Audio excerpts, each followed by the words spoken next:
as well. What a move from the 48. Oh, look at this, and onto the straight they come.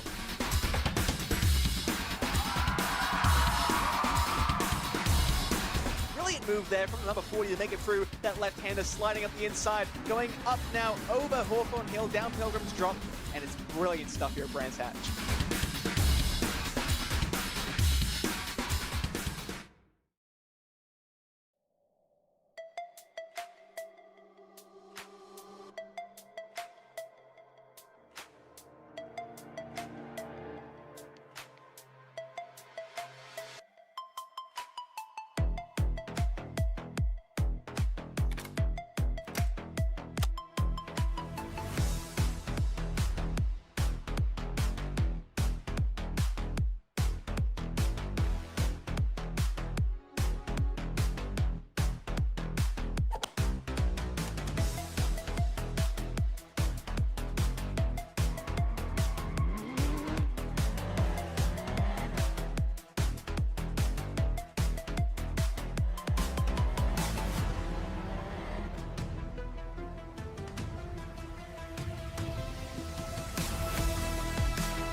Hello, good evening, and welcome, ladies and gentlemen, to the midway point, round 3 of 5 of the 2026 Motorsport UK Esports Rookie Sportscar Cup, as brought to you by MSUK, powered by the Sim Racing Collective, and supported by official prize partners Simagic and Phil. That's right, it's time for our third round, and as we transition into the second half of the season with this round, where exactly have we made our way to today? Well, we have made our way from Norway to Germany for the Motorsport Arena Oschersleben, a circuit perhaps lesser known when you have the likes of the Hockenheim Ring and the Saxon Ring, but it is a circuit not to be underestimated. And its core, a 2.29 mile course, where it's all about fast flying bends, limited elevation change, and extended sweeping corners. And it all together, it's going to be about smoothness and the ability to manage direction change that is going to prove the difference between being up front and in the pack fighting. And for our guys, it's going to present a little bit of a similar, but at the same time slightly different test compared to Rudskogen Motor Centre only a week ago. Rudskogen overtaking was challenging. Here, overtaking is still a challenge, although you've got a bit more road width and plenty more corners on which to go on the attack, and it makes it a perfect venue for our rookies to do battle here today. Alas, where are my manners? Allow me to welcome you all to this live broadcast from Circuit Side as you tune in tonight, catching all the racing action on the premier sim racing platform available only on PC, known as iRacing, and this broadcast being available on 3 platforms, your viewing pleasure. Firstly, of course, you can catch this on the Motorsport UK Esports YouTube channel, and indeed, if you're tuning in via YouTube on the MS UK YouTube channel, hello to you guys and girls tuning in there. Alternatively, you may be more Twitch inclined, and that's at twitch.tv/Motorsport UK Esports, and hello to you guys and girls tuning in via the Motorsport UK Twitch channel. But of course, we also do have another broadcast format available on YouTube, and that's the Sim Racing Collective YouTube channel as well, and hello to you guys and girls tuning in there. But regardless what platform you tune in via, well, your broadcast is going to be the same, and in the commentary booth and hosting your broadcast, it's none other than myself. For the uninitiated, my name is Paul Walsh, and I'll be covering all your racing throughout the entirety of the season. Now, for those of you familiar with the format, you'll know, of course, that this is not just the Rookie Sportscar Championship, but also what we do get to see is the support series, the Sim Racing Collective Hot Hatch Trophy, and that's what begins each and every broadcast. So therefore, we're going to be laying the rubber down in our Clio Cup cars before making our way into our Rookie Sportscar Cup with the Mazda MX-5s. And without further ado, ladies and gentlemen, let's regale you with the schedule for the purposes here today. Because as we can see, here is our broadcast schedule, and we'll get it underway with qualifying already in the Hot Hatch Trophy. And after that, we'll be making our way to the grid for the first of races this evening. It will be the 30-minute race for Hot Hatches, as brought to you by the Sim Racing Collective, after which we'll take a brief breather, but not without some interviews with our Hot Hatch drivers. And then at approximately 8 o'clock this evening, all these times at UK time, we should point out, we will be going into the qualifying session for the Rookie Sportscar Cup, their third round of the season. That'll be 10 minutes in duration, and then we'll have our 2 races back-to-back. Of course, both of them 20 minutes in duration. The first at 8:15, after which we'll then invert part of the grid, and we will be going racing once again at 20 to 9 for our Rookie Sportscar Cup, after which we'll be bringing some interviews before closing out today's broadcast. So a packed schedule as always, and just to remind you of the calendar for this season.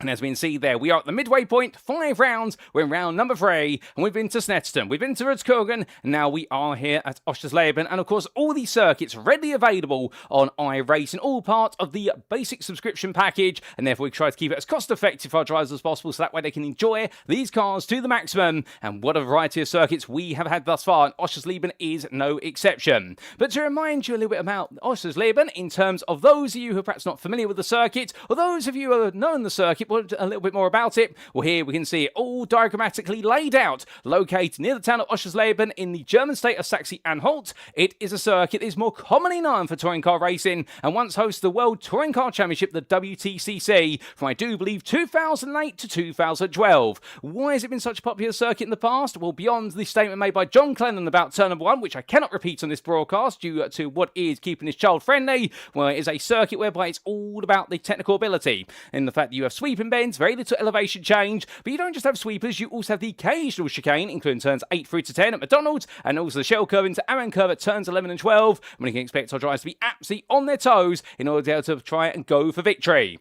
A quick reminder of the rules before we do go racing at our 2.29 mile circuit. Here we can see for the hot hatches firstly, we have one race after their qualifying session when they get 3 laps available to them over 8 minutes. But that race is 30 minutes in duration, fixed setup so everyone is running the exact same setup on the car, and damage-wise we have one fast spare available should anybody pick up some damage and need to come into the pits. As for our starts, they will be standing, and as for our instant points, 17 instant points, we'll see a driver pick up a drive-through penalty, and it's every 10 after that, they'll be back in the pits for another drive-through, but hopefully we don't see that. And hopefully what we get to see is some absolutely incredible racing, and as we make our way back to the circuit side, well, how they all getting on in the final throws of this qualifying session. 2 minutes to go, everyone now on their final laps, the majority of the field on their final laps, and well, there's Tom Davidson, but meanwhile, the provisional pole sitter, it's Kieran Sharp, who's slightly ahead of Davidson, who's currently the second fastest, and we can see that Sharp a tenth quicker at the moment as he slides his way through the McDonald's chicane.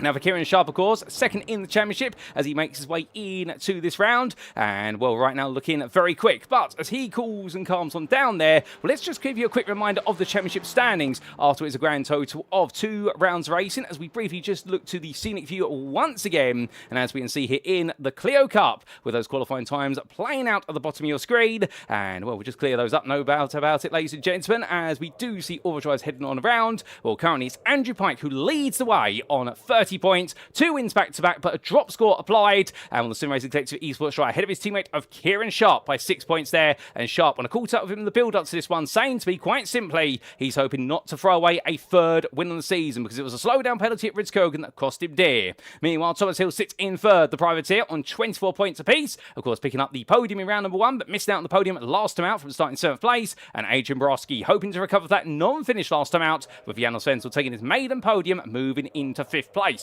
We do see behind the German, it's then Craig Twadop, Patrick Gallitt, Matt Cheverton, Tom Davidson, and Ian Rankin completing the top 10. Although shout out then particularly to Matt Cheverton, who started from the back of the field at Ridskogan after a poor qualifying performance and had to pick up the pieces. And we do see Leo Einer ahead of James Stone Radford, Conrad Kula, Byron Forrest II, and Philip Morose completing your top 15. And outside the top 15, Julian Redberg ahead of Ben Brown, Lenny Hansen, Artin Fomin, and Michael Luke Jackson. And then completing all of the names there. Tony Preston and Jay Walsh have got points to their name, and then no points for Luciano Gonzalez, Harry Mason, Harley Butcher, Kieran O'Reilly, and Alan Duhick. But without further ado, ladies and gentlemen, I'll run through the standings there, and this qualifying session pretty much now at its close. Indeed, all drivers there coming towards the end of laps. Well, we do see all drivers will now be taken back to the pit lane. It's Kieran Sharp at pole position, and without further ado, let's make our way to that grid, and let's see how they all line up for the one and only Sim Racing Collective Hot Hatch Trophy race here at the Oschersleben circuit.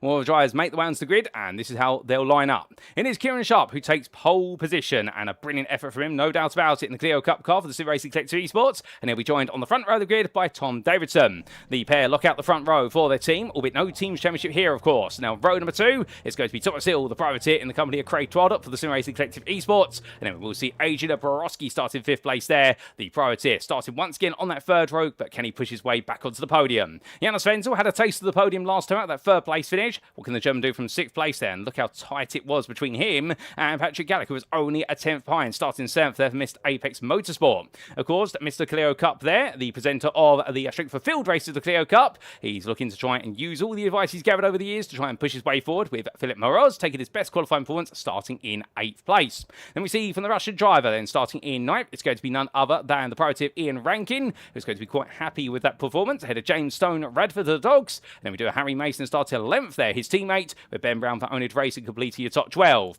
Outside the top 12, in 13th place, it's Jay Walsh, the privateer, ahead of Lenny Hansen for Wheelchair Racing. And then the last try to set a lap, Tony Preston will start in 15th place. And then we do see behind them Andrew Pike, who didn't set a valid lap, nor did Julian Rehberger for Mr. Apex Motorsport. So big shot there. Championship leader starting 16th on the grid, but Andrew Pike will be looking to try and carve his way through the field as quickly as he can. And Julian Rehberger as well for Mr. Apex Motorsport will be looking to do the same. And we are waiting for the last couple of cars to make their way onto this grid, an extended grid of 17 drivers here today for the Hot Hatch Trophy Support Series, and they're almost all ready to go. And everyone absolutely itching to go green flag racing, no doubt about it. And we're just waiting for the last drivers to get into position, and they are almost there. In fact, they all are. Here come the lights. And so as the revs begin to rise, it's 1, it's 2, it's 3, it's 4, it's 5 lights.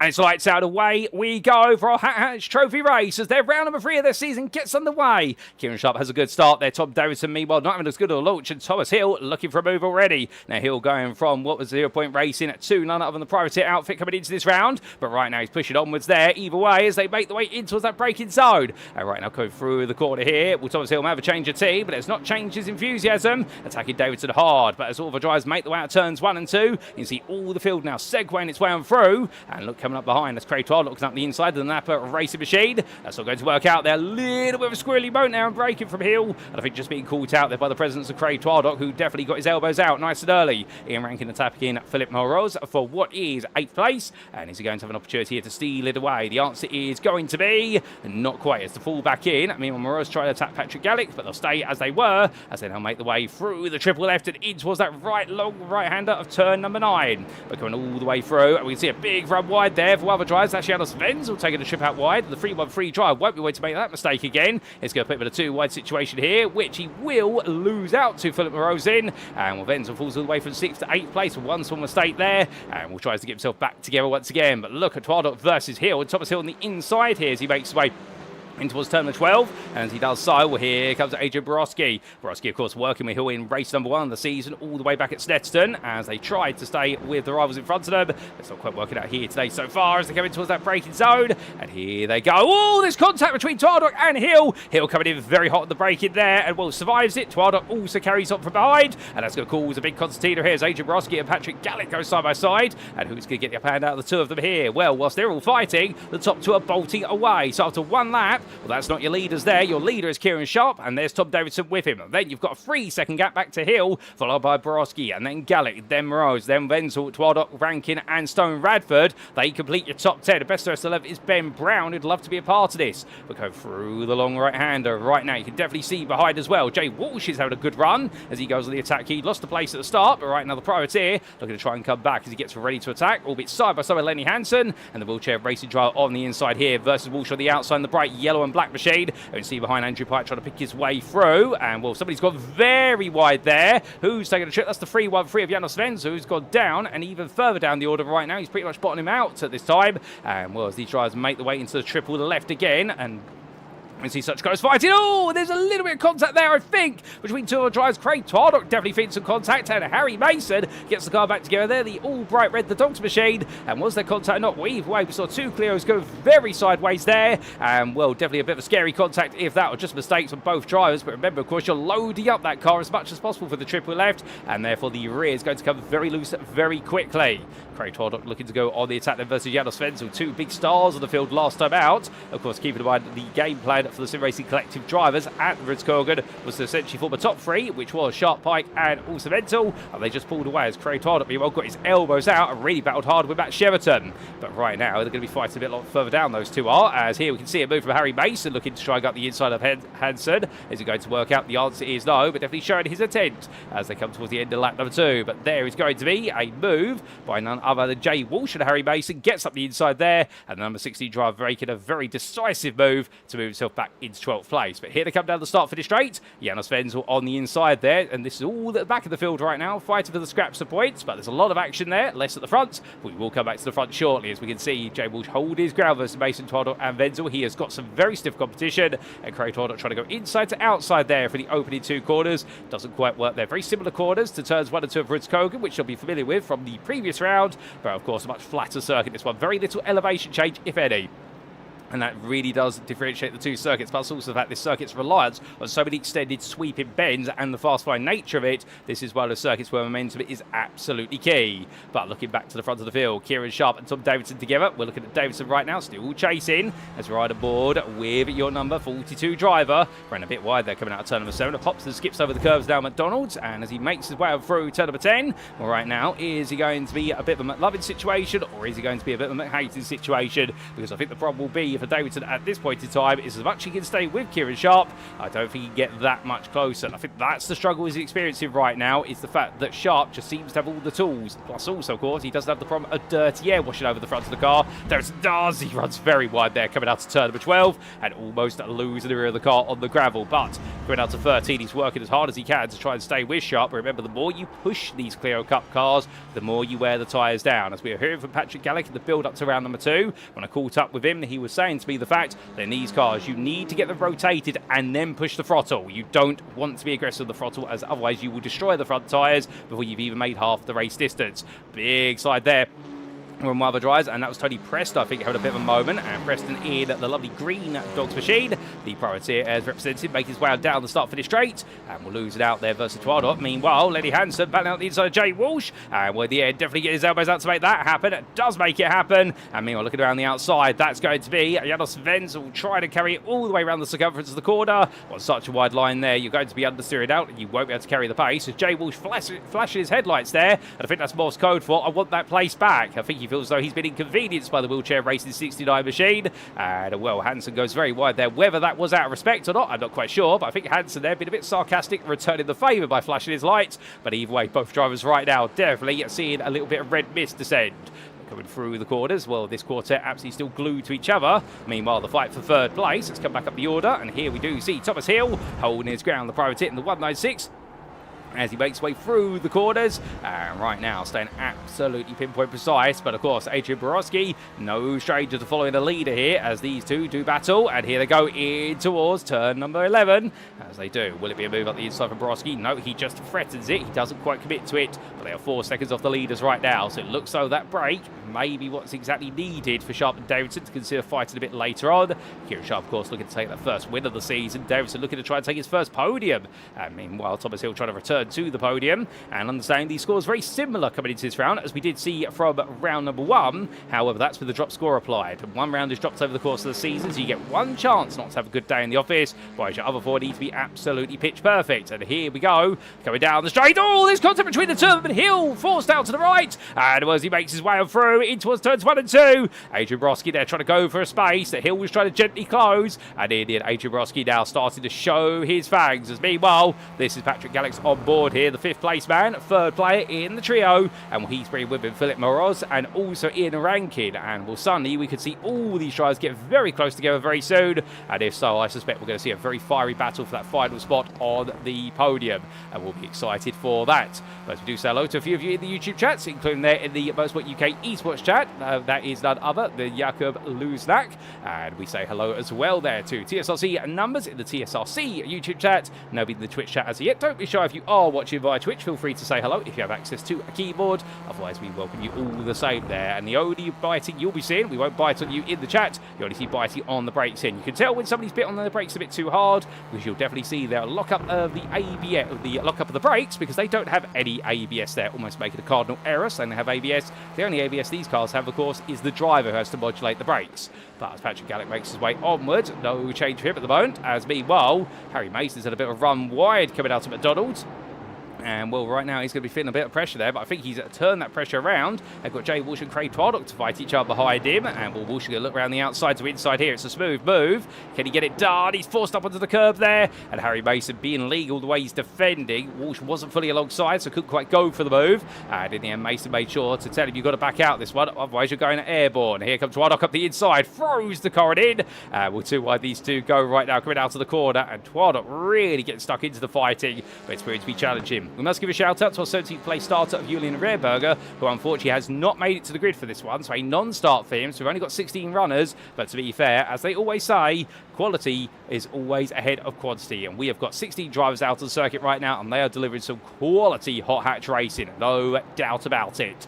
But as they all go through here, and indeed, we're not even 10 minutes into this race, I suspect tyre wear is going to become a bigger and bigger factor as we go deeper and deeper in. And I hate to imagine what Craig Twardock's tyres are going to feel like at the moment. Those fronts must feel very hot already, and well, as he makes his way on around the outside there of turn number 3. Lovely line there, and leaving to Harry Mason for the dust, essentially the momentum he's brought off the corner. Well, Jay Walsh again having another go at this round the outside. Triple left.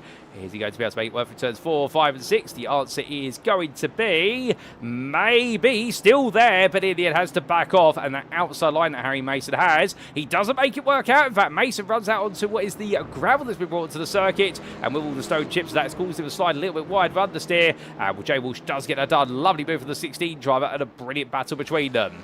Meanwhile, coming to Andrew Pike. And remember, he started from the back of the field as well, down in 16th place. He's now up into 8th as he goes up the inside of Stone Radford. His next target will be Ian Rankin, 3 seconds up the road, and the pace of Pike is such that he's in clear air. He's not quite on the leader's pace, but he is matching 3rd and 4th place. He's matching Borowski and Hill, and we should point out that Adrian Borowski has managed to get ahead of Thomas Hill off camera. We will get a replay of some of the big moments very shortly. We haven't forgotten about that. We're just staying glued to a little bit of exciting action for a little bit longer as we complete the first third of the race. Going down over the timeline right now. Well, Pike will know he needs to make a break here, otherwise the first he will go will be 8th here today, and this will definitely feel as though this is the round where things have gone a bit astray. We're looking back to Harry Mason, still attacking Jay Walsh here. Here they come towards turn number 1 for what will be the 7th time of asking. Looks at the inside, and well, is it going to be a good move for him? Well, yeah, Jay Walsh is going to go very wide on the brake. He don't carry too much momentum. Recovers the car. Mason gives him the space to recover, but Walsh does have a slowdown penalty for cutting track limits. And well, that's awarded by the iRacing stewarding system. We have no live stewarding in effect for these races today. We're due for all rounds of the season. It's all done post-round, but the iRacing stewarding system does not discriminate. Whether you've been elbowed off the circuit, whether you made a mistake, if you cut the course, you've got to give the time back. And Jay Walsh in the end, well, he's going to get some time back on Harry Mason now. Mason making his own mistake there at turn number 3. Too wide to come in towards triple left, and the Dogs trying to go around the outside to hold it, but Walsh on the inside takes a lot of curb. He causes himself to understeer wide. Does he keep it on the road? He does just about. Jay Walsh there absolutely on the limit, and Harry Mason goes around the outside. He doesn't make the mistake this time in making that move happen, and Harry Mason will finally take that 13th place. But brilliant battle between him and Tony Preston. I think he's got something to say about it right now. He'd like to help out his fellow Dogs driver of Harry Mason. I think Jay Walsh would prefer that he doesn't get involved. But as we look to the front of the field, and the gap between Sharp and Davidson is gradually growing. Now to 8 tenths as they complete this lap. Of course, it will come back down on the straight, and then to open up potentially through the corner. Should Sharp be able to maintain his pace? Well, let's take a look back at some of the big moments from the start of this race, ladies and gentlemen. So this was how it all began as we look to the blimp camera here, and well, the blimp slightly obscured by the tower there with regards to our pole sitters, but as they made the way away, well, they very quickly roared the way down towards turn number 1, and we'll see the solar panels gradually disappear away very shortly. So a good start from everybody involved, and as they made the way into that opening braking zone, there they come into a full view, and it was Davidson versus Hill really there, but Tom Davidson went to the inside-outside line to hold his ground, and after that seemed to be absolutely set, albeit Hill wasn't going to back out. So what exactly was the difference? Well, it was coming up towards turn number 3. This is where we saw Craig Twardock go for a move early on, and by looking on the inside, this gave Davidson the confidence to break away, and a little bit of touch there forced Hill slightly wide, and Twardock, of course, made a bit of an error later on, but everyone was safe on through there. Also some great battling further down the field from drivers, but so much fighting going on the right at the start of the race, no doubt about it. But with all that back and forth, well, meanwhile, we also got to have this happen on the open lap. And this was the difficulty between Craig Twardock and Thomas Hill in the end. Hill looking to the inside, and well, we feel that Twardock squeezed him coming through turn number 13. Albeit I think both of them will have to disagree on that one, but that's what sent Twardock down the field, and that's what caused the split at the front, as Twardock then rejoined side by side with the BTCC early Renault Laguna livery tribute from Really Williams Racing. And well, then let's see our drivers carry on. But on lap number 2, we had this for Janos Wenzel, on the Sim Racing Collective eSports driver, having a bit of a moment there. Biff slightly wide by none other Craig Twardock, who came in blazing hot into the corner. And I think there Twardock full of enthusiasm, and Janos Wenzel sadly seeing his enthusiasm dampened quite a bit. But then we also had this for Philippe Moraz later on the second lap of the race. The Pro Team making his way in towards turn number 14, and as he did so, Understeer is going to pick him up here, and he goes a bit wide, but not too big of a mistake in reality. Now on lap number 5, we had this from Lenny Hansen, the wheelchair racing driver, make his way through turns 1 and 2. What went wrong here? And the answer is, carried all that speed, and in the end we saw Tony Preston almost follow him off the road, but that's how Preston finally got clear of Lenny Hansen. And in terms of how Thomas Hill and Adrian Borowski swapped the place in around, well, this was down the start for the straight. It was Hill on the inside in the battle for third place on lap number 6 only moments ago, and in the end Borowski went from outside to inside here. Smooth move, very much door to door however, but to be fair, both drivers entitled to the space, and that is how Adrian Borowski got that move done. Brave move for him, no doubt about it, but finally sealed the deal. But with that, we make our way back to your live racing. And as we do come on back, we're now onto lap number 9, almost at the halfway point after a quick recap there of some of the big moments. And in terms of what we've missed since then, not too much to be fair. Harry Mason and Jay Walsh have broken away from Tony Preston. There they are in the fight for 13th and 14th. And meanwhile, Tony Preston are 2.5 seconds behind. Ben Brown, well, let's not forget about him. We haven't really talked about the Onid racing dry here today. But right now, pushing onwards, chasing after Stone Radford. Gets a very adventurous run there at McDonald's, carrying a lot of speed.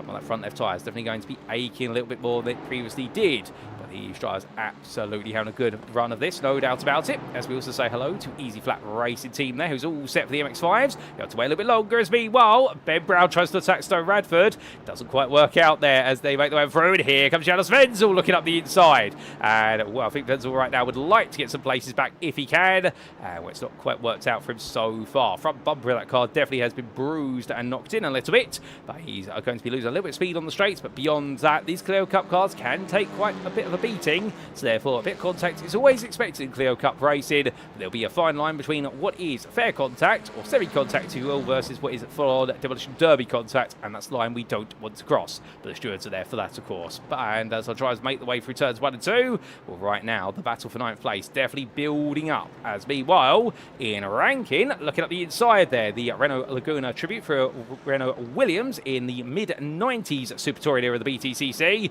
Back in the year, of course, the team was run by Frank Williams, and well, before they transitioned, of course, to the coffee blend livery that you see behind chasing right now. So it was a younger livery car chasing after an older livery car, you could say. And that's Andrew Pike right now gluing himself to the back of Ian Rankin's car. Both are massive touring car fanatics. They absolutely love hot hatch racing. And once they break the one out right now, well, of course, coming in towards the McDonald's chicane. No real overtaking opportunity here, so Pike's got to try and get a good run coming out to turn number 10. You can see the car there wanted to pull very egregiously left on that front left tyre. Well, in the end, Pike's setting the car back down, but he really is biting into his tyres to be able to do this. And right now, we're getting ready to perhaps attack in towards the two curves. The medium speed chicane at turns 11 and 12. What's it going to be here? Takes all the curving, plus plenty more, and does the same through here. They hop and skip their way through, pretty much going up to 2 wheels for a brief moment. But Pike right now just cannot find a way to clear Ian Rankin. Rankin, to be fair, hasn't necessarily had exceptional results in terms of headline grabbers, but if he holds Pike behind him for the remainder of this race, that in itself will be a huge achievement. But you only need to give one sniff at opportunity to Andrew Pike,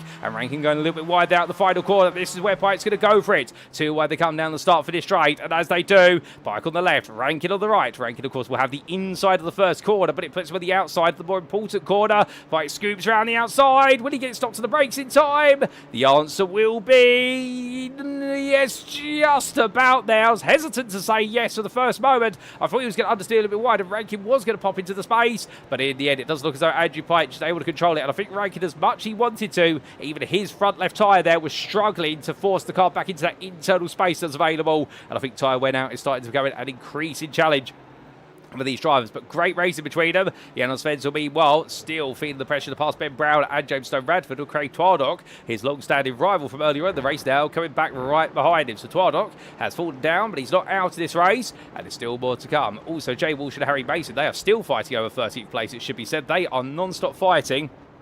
And, well, we look forward to seeing a bit more from them in due course. But right now, it does seem as though things are cooling down at the top 3 at least. And more of the batting is with regards to the back end of the top 10 and outside the top 10 as well. That's sometimes the way it goes. Of course, that does not eliminate the thought that we might see some more batting later on in today's race. But here we go then. Janos Venzel right now having to go a bit defensive versus Twardock. And Twardock looking around the outside. He's already had one incident here today with Thomas Hill. Hopefully he won't want to see another is what his thought process will be. Goes around the outside. Venzel then gives it the space. And Craig Twardock makes that move count. Remember, they're both Sim Racing Collective Esport drivers, but there's no team championship here. But I get the feeling they'll be on the radio. I think Craig will, in a very limited number of words, you could say he's a bit of a Kimi Raikkonen of the TSRC team, in the fact that he's a man of one-word answers sometimes, but at the same time as well, it'll be a simple one, which is, I am faster than you, let me go. And, well, Janos Venzel's not going to argue with that if it helps both of them attack Brown and Stone Radford. Right now, at the front of this group, James Stone Radford for the Dogs in 9th place. If he holds on to this will be one of his best performances of the season so far.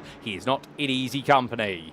But as he comes in towards lap number 12. Meanwhile, back to the front we go. And here is your lead pair of Kieran Sharp and Tom Davidson. Gap right now, 1.1 seconds. And then you've got 6 seconds back to Adrian Borowski, who has dropped Thomas Hill after passing him. And Hill right now finds himself in an increasingly isolated 4th place. But he may have some company from Patrick Gallic and Philip Moroz to join him soon. And Moroz here really doing well. And he's had a bit of a frustrating season so far, has the priority in the 812. Round number 1, things didn't work out. Last about things didn't work out. But right now, things are working out very nice. If he gains one more place, it'll be his first top 5 of the season. And how about that for a turnaround at the midway point of the season? We'll have to wait and see if that's the way it's going to go for him. As meanwhile, Ben Brown for Only Racing comes right on the round. And, well, he has been passed by Craig Twardock off camera. So Twardock right now has made up another place. And we'll look at the body language of Twardock's car there. Pretty much cutting the whole of turn 9. That being legal, of course. If you do touch those bollards, that's where essentially the slowdown penalty be handed to you. But the British driver right now absolutely pushing on here. This is real cut and thrust racing from the driver.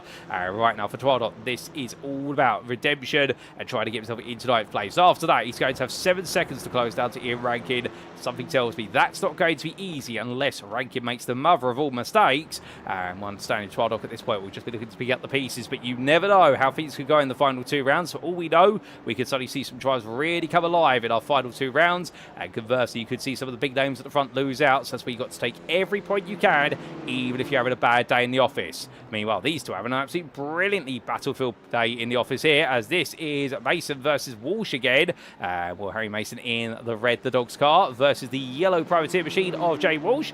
And Walsh right now looking on the inside there. And I suppose she's not related to me, ladies and gentlemen, so I do not have any favouritism here, even though he shares the same surname as myself. And as they make their way to the corner, put that aside, with Harry Mason right now just glides his way to defend the inside of turn 2. And once again, Walsh is all over the back of him like a sore thumb. But the problem is right now just cannot find a way past. And now getting ready for turn number 3.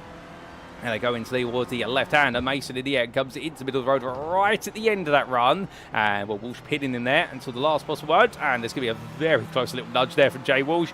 Mason really struggling for these corner exits right now. He just cannot get up the throttle as confidently. Walsh, meanwhile, he's got the pace on corner exit, but I think there's certain parts of the circuit where Mason is quicker compared to Walsh. And I think Walsh is enjoying more of the fight. And, well, he's not perhaps as comfortable being the lead car. Perhaps he enjoys being the attacking car. Some drivers are like that. They prefer essentially to have a carrot in front of them, to use the proverb, rather than have the stick behind them. But meanwhile, speaking of a stick that he's going to beat himself with, well, Craig Twardock has picked up a slowdown penalty for track limits at the Madol chicane. And as a result, now he slips back into the hands of Ben Brown and Janos Venzel, trying to burn that slowdown. Of course, you can't see the slowdown penalties on your broadcast screens, ladies and gentlemen. We have them available to us in the commentary booth, but we reported them when we can. And, well, there's been a slowdown penalty awarded to Janos Venzel as well. They'll have to serve it within 30 seconds, otherwise it gets upgraded to a drive-through penalty. And they normally serve it on a straight or alternatively the braking zone by lifting and coasting to try and bleed off the time they've quote-unquote gained.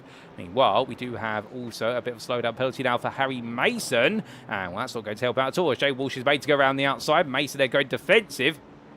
And in the end, does get rid of his slowdown, and these two still fighting hard. Absolutely brilliant battle between them. As we see at the rear of the picture, your eyes do not deceive you. That's Tony Preston and Lenny Hansen also getting ready to go battling here. And, well, as Jay Walsh looks to the inside, it's going to be a switch back there for Harry Mason. Walsh goes in very hot. Mason looks around the outside, but he carries a lot of speed. He's not going to be denied staying on the circuit, but Jay Walsh did will just about be able to hold on there. And now Mason back on the inside. These two absolutely delivering a entertainment. And we're coming in towards turn number 3 right now. It's going to be Mason charge his way back in, and Jay Walsh will have to go for the slingshot here. He will do so, and, well, Walsh moving back ahead. Great back and forth between them, but Walsh actually for the first time makes a small break here. And it's to the side he can hold it together. I think Mason may have just pushed himself a bit too hard, and particularly pushed the car a bit too hard there in trying to hold on to the position. I think that is now what's caused him to fall back, but we will see. Meanwhile, third place runner, Adrian Broski, now 5 seconds clear of Thomas Hill. And, well, you'll see Hill in the picture in 3, 2, 1. There he is. And as we now look to him, still being chased by Patrick Gallick, who has dropped Philip Moroz. Moroz, meanwhile, now feeling the pressure of Andrew Pike. And Pike has absolutely glided up to the back of him. Andrew Pike, the last couple laps have been high 39s. Moroz, meanwhile, it has been low 41. So Pike has been gaining a second a lap. And, well, Moroz making a mistake there at the final corner. Andrew Pike's now up into 6th place. Surely he's not going to be able to bring you home a top 5 here. If he does so, I'll tell you one thing, ladies and gentlemen, that's going to be a story. And I get the feeling his mum and dad right now who are tuning in, I suspect. And that'll be Roger and Angie, as always, tune on their son. Well, right now, the number 57 driver is definitely going to be doing family proud and the team proud at this point, because he is absolutely storming his way up through the field. Remember, he started 16th. The last of those who actually were able to start the race, because we did have, of course, the non-start for Julian Redberger with a technical issue with the car, something going wrong with the car as he made his way onto the grid. So therefore, they decided not to start the car due to safety concerns. And Andrew Pike right now, definitely, if he can take a top 5 here today, this is going to be one of the stories of the season. Janus Wenzel still attacking Ben Brown. Ian Rankin has dropped to them, and James Stone Radford has dropped away from them. Craig Twaddock has fallen back as well, and I believe there's been a bit of a hold up a second. There's been a bit of a moan I'm hearing in my ear with regards to both those drivers, and in fact we can get a replay to explain. So this was Craig Twaddock looking to go on the attack versus Stone Radford in towards turn 13. Well, in fact, I think, oh no, that was at turn number 11. And in the end, in that run, well, that was a very sudden event there. Can we get an on board one of our drivers? I think we can from Stone Radford. And here we go then. Now behind, I believe that was Ben Brown. And I think what's happened there based on that view, can we get Ben Brown's perspective? I think we can. This was Ben Brown's. Let's just see his perspective as well. Under braking they went. And I think what's happened there, Twaddock was destined to tap the rear right quarter panel of what was Stone Radford, but Ben Brown just added to the issue by tapping the rear of Craig Twaddock's car and giving a little bit more momentum. So unfortunately there, that's going to be a tricky one for the stewards to call. I think there's 2 incidents that have come together in one in that package, and, well, it has cleared the way for Ben Brown, but of course he still has the problem of Janus Wenzel behind him, who will now be looking to pick up the pieces. Definitely been a bit of an elbows out race here at Oschersleben for our Hot Hatch Trophy drivers in the Sim Racing Collective Series, but they're enjoying themselves out there supporting the Rookie Sportscar Cup, and it's hosted by Motorsport UK Esports. And right now, as the drivers make the way through, we've not got long left in this race. 4.5 minutes to go, and well, based on my reckoning, that means we've got this lap plus another 2 on the clock. So we are going to get a grand total of most likely 18 laps here today. And right now we've got a bit quiet for the battle for the win, indeed the battle for the podium places, but we've got plenty of points up for grabs outside the podium, including, of course, the fight for 4th. And that is Andrew Pike closing at the back of this picture. He is closing on Patrick Gallick and Thomas Hill. And right now, Andrew Pike actually owns, I believe, not quite the fastest lap, but Pike is lapping in the low 39s. The fastest lap of this race set by your leader and pole sitter, Kieran Sharp, a 39.00 to nearest 100th. Andrew Pike's previous best, a 39.33. He's just set that, and bear in mind that is on 26-minute-old race tyres. So in other words, he's done 15.5 laps now, but he's done 15 laps at that point, and he has put a huge amount of wear into those tyres. He's been fighting his way through the field, and Andrew Pike has still got pace to shed. And well, if so, the British driver right now, there is no reason why he cannot believe it and take a top 5 here, but he's going to have to really dig in for this, because I suspect Patrick Gallick is already looking in his rearview mirror and thinking, you know what, I might need to now go on the defensive. As much as he'd like to take on Thomas Hill, I don't think he's going to have an answer, because here they go down the start-finish straight. We ride on board here with your 6th place man of Pike as he heads up towards turn number 1. 2 laps to go based on our reckoning, and as they head in towards the opening corner, well, what is Andrew Pike doing that others are not, and he just looks so much more confident under braking, albeit concertina effect does make his braking look a bit more aggressive than it is normally. And as they make the way out of turn 2 in towards 3, that corner exit there, that giving him an extra 10th. He's in the 10th for the back of Patrick Gallick now as they break the way to turn 3. Pike there trying to go a little bit wider, trying to ride the camber of the corner in order to be able to push out of the corner a little bit quicker, get on the throttle early, slingshot his way, carry an extra mile an hour or 2 into the triple left, but he has to wait his turn. And the next overtaking opportunity really will be at the end of the triple left here as he comes into the right-hander at turn number 7. But you see Gallick there line himself up very nicely. Smooth line off the corner, puts the car right in the middle of the road. There's no way through at the moment. So Pike just biding his time. He is a man of patience. And he loves racing these cars. He loves watching them in real life as well. Any hot hatch racing, whether it be from the BTCC or TCR UK. And right now Pike getting a good run off the corner, but runs a little bit wide. He's got to be careful of those run wides. Goes too wide, he picks up a slowdown, but he's got that absolutely right. Here he goes. Look up the inside, and is Gallick going to come across here? No, he holds the outside. He thinks he can go from outside to inside, but Pike's going to send it on the inside here. Too wide they go in. Will it be too wide on the way out? It will be, but as they make the way out the corner, well, now it's Pike on the inside into turn 13, and this is a much sharper corner by comparison, and Andrew Pike will take that 5th place. If he can get it settled under braking out to turns 14, well, he will be done with that move, and can he go up to Thomas Hill in this final lap? We've got 1 to go by looks of things, although I can't see a white flag being waved there. I wonder if we've got 2 to go here, ladies and gentlemen, because I haven't seen the white flag being waved at all. Well, we'll keep an eye out for it, and Kieran Sharp still leads by 3 seconds almost over Tom Davidson, and it's the first 5 seconds to the driver behind who completes the podium run at the moment, and there's AJ Borowski in the rear of your picture. Davidson cuts through, then there's Borowski, and it's a further 7 seconds until you do get to your battle now for 4th place between Thomas Hill, Andrew Pike and Patrick Gallick. And try to stay with them in the very rear of the picture is Philip Morose 1.5 seconds behind. But meanwhile, we do look to Ben Brown being attacked by, we should say, Janos Wenzel. And the number 22 driver there goes deep. Wenzel tries to slingshot his way out the corner, but Brown, I think where he intended to or not, has actually put up a brilliant defense there. And that's going to hold him nice and safely as he makes way towards turn number 3. Although I think Brown's going to feel that Wenzel is still pushing. He's going to have to go a little bit more aggressive with the brakes. He wants to get that done. He's going to have to be a bit more inventive.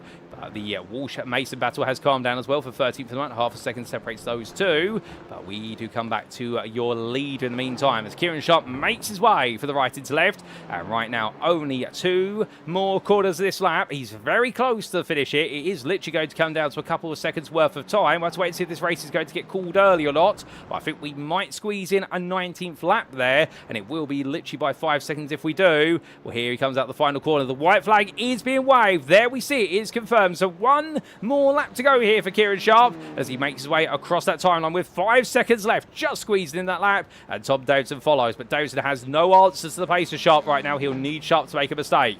There's AJ Borowski in at 3rd. Right now, bolting his way down towards turn number 1, and we'll hold on to that podium spot. He'll be very pleased with that if he secures it. But what about the fight for 4th? Well, there's Andrew Pike all over the back of Thomas Hill. Here they go. 1 more time then as they head in towards the opening 2 corners.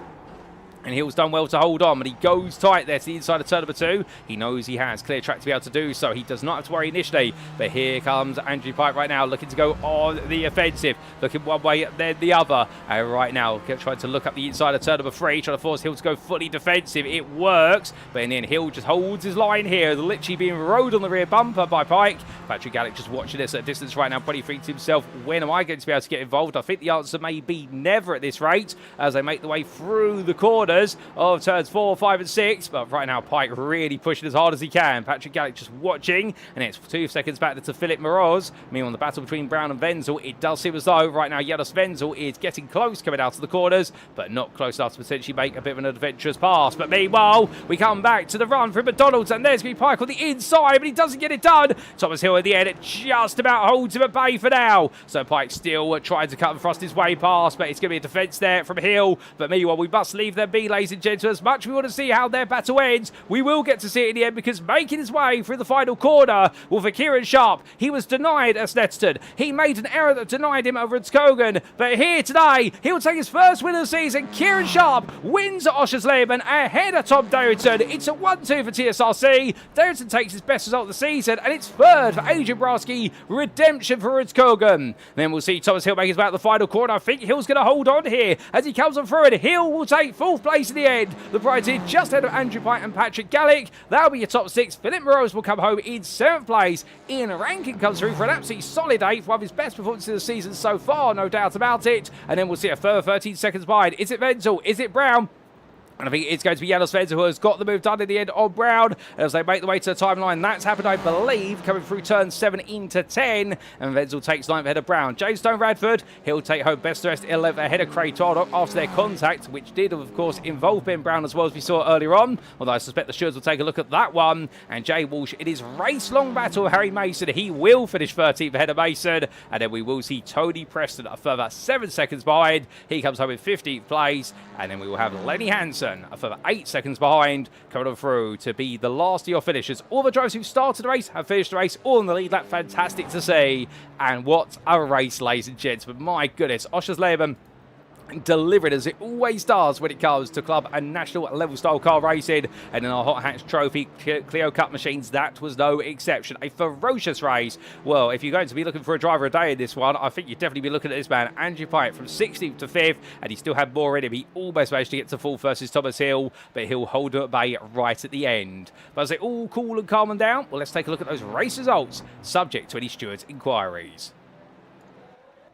Of course, these results therefore provisional in round number 3 of the Sim Racing Collective Hot Hatch Trophy support to the Motorsport UK Rookie Sportscar Cup for 2026. And as we've seen here in their round number 3 at the Motorsport Arena Oschersleben, brought to you on iRacing, Kieran Sharp, your winner, finally taking that first win of the season that has eluded for so long and taking it by 3 seconds ahead of Tom Dayerton. And what a very happy performance for him, no doubt about it. It's a 1-2 for the team, but meanwhile, as we can see there, in 3rd place, Adrian Broski returning to the podium. And will the number 97 driver from Poland there, we absolutely pleased as much to make that work out. And very comfortably clear of Thomas Hill, who in the end was definitely spoiled the chance to fight for a podium spot. But he did not lose the opportunity to enjoy some brilliant battling with that late pressure from Andrew Pike, added to from the early pressure from Patrick Gallick.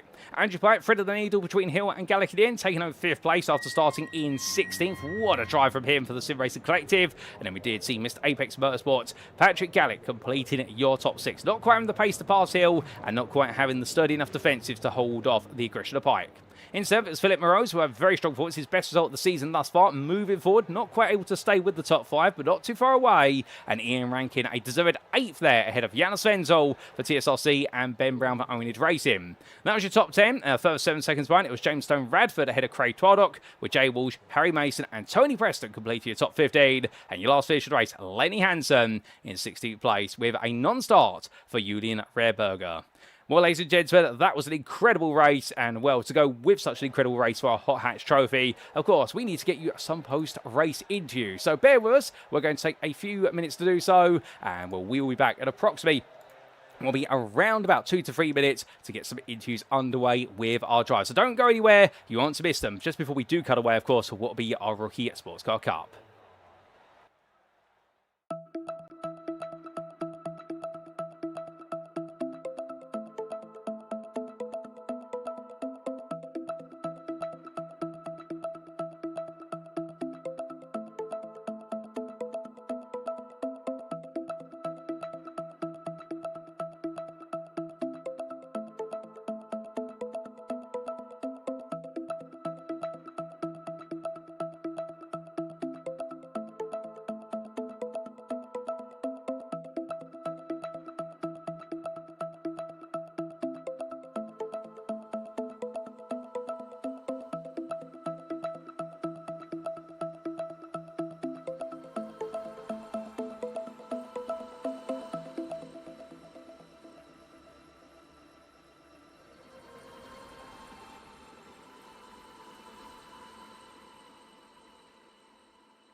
Alrighty, ladies and gentlemen, without further ado, it is time to kick off our post-race interviews with a few of our Clio Cup drivers for the Sim Racing Collective Hot Hatch Trophy. And we're hot off of the heels of an absolutely incredible race. Joining me now in the interview room is the man who finished here in this one in 6th place. It is none other than Patrick Gallick, who joins me now. Patrick, good evening to you. What a race from yourself there. I mean, having to dig in deep throughout, constantly chasing a top 5, but in the end finishing 6th. But how was it from your perspective? Eventful. That is the one word that comes to mind. I had a good start, went from P7 to P5. Then I was behind Thomas. I'm like, reminds me of last week. Maybe I can change it from last week. No, again, one behind Thomas, but I'm really happy. I did not expect a P6, and yeah, I'm delighted doing it also with 0 incident points. So I'm really happy with how everything went. The only thing that is a bit sad that I wish to have like 20 or so drivers, but I hope the race was good to watch nevertheless. Oh, 100%. It was an absolutely brilliant race, and as we always like to say, it's the quality of the racing rather than the quantity of the drives that always makes the difference. But let's talk a little bit about qualifying. 7th on the grid. Were you happy with your qualifying that? Because we know you're normally pushing for a top 5 start. After off-tracking the first 2 laps, I was like, okay, I need to get a lap in, but I also need a good lap in. So yeah, P7 was good. Not optimal. I think P5, like you said, was on the table, but in the end, after off-tracking the first 2 attempts, you need to take what you get. Oh, indeed. And, well, you took what you got in qualifying. And then in the race, of course, we did see a lot of elbows out in front of you, but you seemed to avoid the drama at the start and just settle down. Yeah, I mean, right at the start, at a good reaction time, then I was like, for the first 5 or 6 corners side by side with Janosch. That was really fun. And then, yeah, I was settling in the race. Then something happened between Adrian and Thomas early on. I was like, maybe a collision that will lead to something, but luckily for both, they survived. And yeah, I'm really happy. This is all I can say. Really, really happy. Oh, 100%. You sound it. And what a great result. A 6th place finish. And that's the midpoint of the season. Looking back over the first 3 rounds, have you performed as expected? Yeah, I mean, Snettert and I got crashed on lap 1. That changes a little bit. Ratskogan is my strongest track. I was expecting a good result here. I did not expect a P6. So I really take it. Overall, I'm happy with my performance in the first 3 races so far. Oh, brilliant. And of course, coming up next time, we make our way to Oran Park in Australia. Have you set your sights on a particular finish there? Surviving. I'm not really good at that track, and the first 2 corners in Oran Park are so difficult in the Clio, so watch out there for incidents. Oh, fair play. We'll keep our eyes out for incidents and your prediction. But with that, Patrick, just before we let you go, is there anyone you'd like to give a shout out or a mention to? Yeah, my teammate Julian, who wanted to drive in this, but sadly he wasn't able to start simply because he had issues with his wheelbase, which didn't work or partially worked. So he signed out. He said, it's not worth it. I drive and then maybe an issue starts and I crash someone out. No, it's better to leave it, and I think it was the right decision, but would have loved to have my teammate with me in this race. Oh, indeed. Unfortunate there for Julian, but we hope to see him back in a week's time. Patrick, it's been great catching up with you. Congratulations on the 6th place finish today, and well done on an instant-free race as well. We'll see you at Oran Park, but until then, have a great rest of your evening. Thank you, likewise. So here and there, ladies and gentlemen, for none other than Patrick Gallick, very happy with his performance, no doubt about it, although thinking that Oran Park may be a bit more of a challenge in terms of the nature of the circuit, and we'll have to wait and see what his game plan will be there. But of course, ladies and gentlemen, we've got one more interview to come before we do get set for what will be none other than our main event, the Rookie Sportscar Cup, and joining me now in the interview room will be none other than Thomas Hill, who is going to be coming to tell his story, and indeed what a story it's been. Well, as we welcome into the interview, Thomas, a challenging day today, some would say, starting 3rd, finishing 4th, but to be fair, you're never too far away from a top 5 finish or a podium.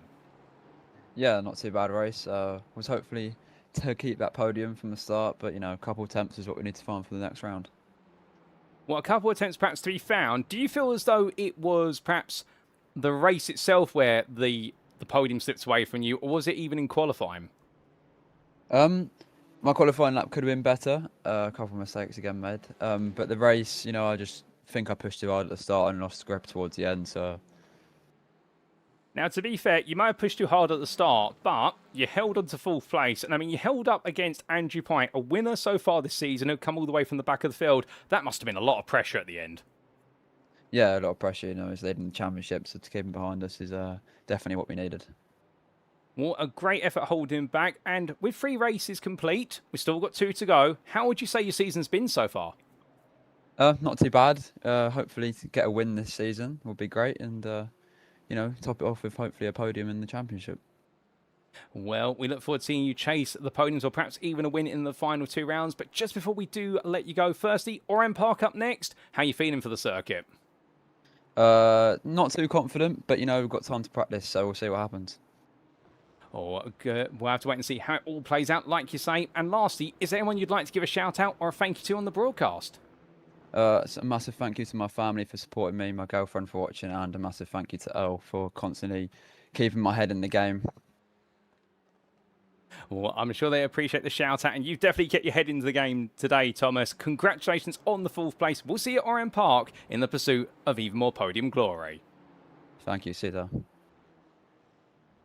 So here and there, ladies and gentlemen, for our final interview of the Hot Hatch Trophy for today, Thomas Hill there reflects on the fact it's been a sturdy showing from him, but the flip side of the coin has been as well that some time lost out over the course of the race, and therefore feeling as though there could have been a podium on the cards if he just had a couple more attempts. But still, he's learning as he goes, and he's definitely chasing those podiums in those final 2 rounds, and happy to keep Andrew Pike behind him for the championship considerations. But with that, ladies and gentlemen, we'll give you a quick recap of who we've spoken to, and we've had 2 interviews today from our Hot Hatch Trophy drivers, Patrick Gallick there and Thomas Hill. Patrick Gallick going from 7th to 6th, and Thomas Hill slipping slightly from 3rd to 4th, but 2 very great drives, and we look forward to plenty more interviews as the season continues its way to Oran Park in a week's time. But with that, well, now, of course, that was our entree, that was our support series, and coming up next, ladies and gentlemen, will be the qualifying, and we're at the 2 races for our main event. Of course, it's round number 3 of the 2026 Rookie Sportscar Cup, powered by the Sim Racing Collective and supported by official prize partners Simagic and Phil. So don't go anywhere. We'll be back in approximately 3 minutes' time for the build-up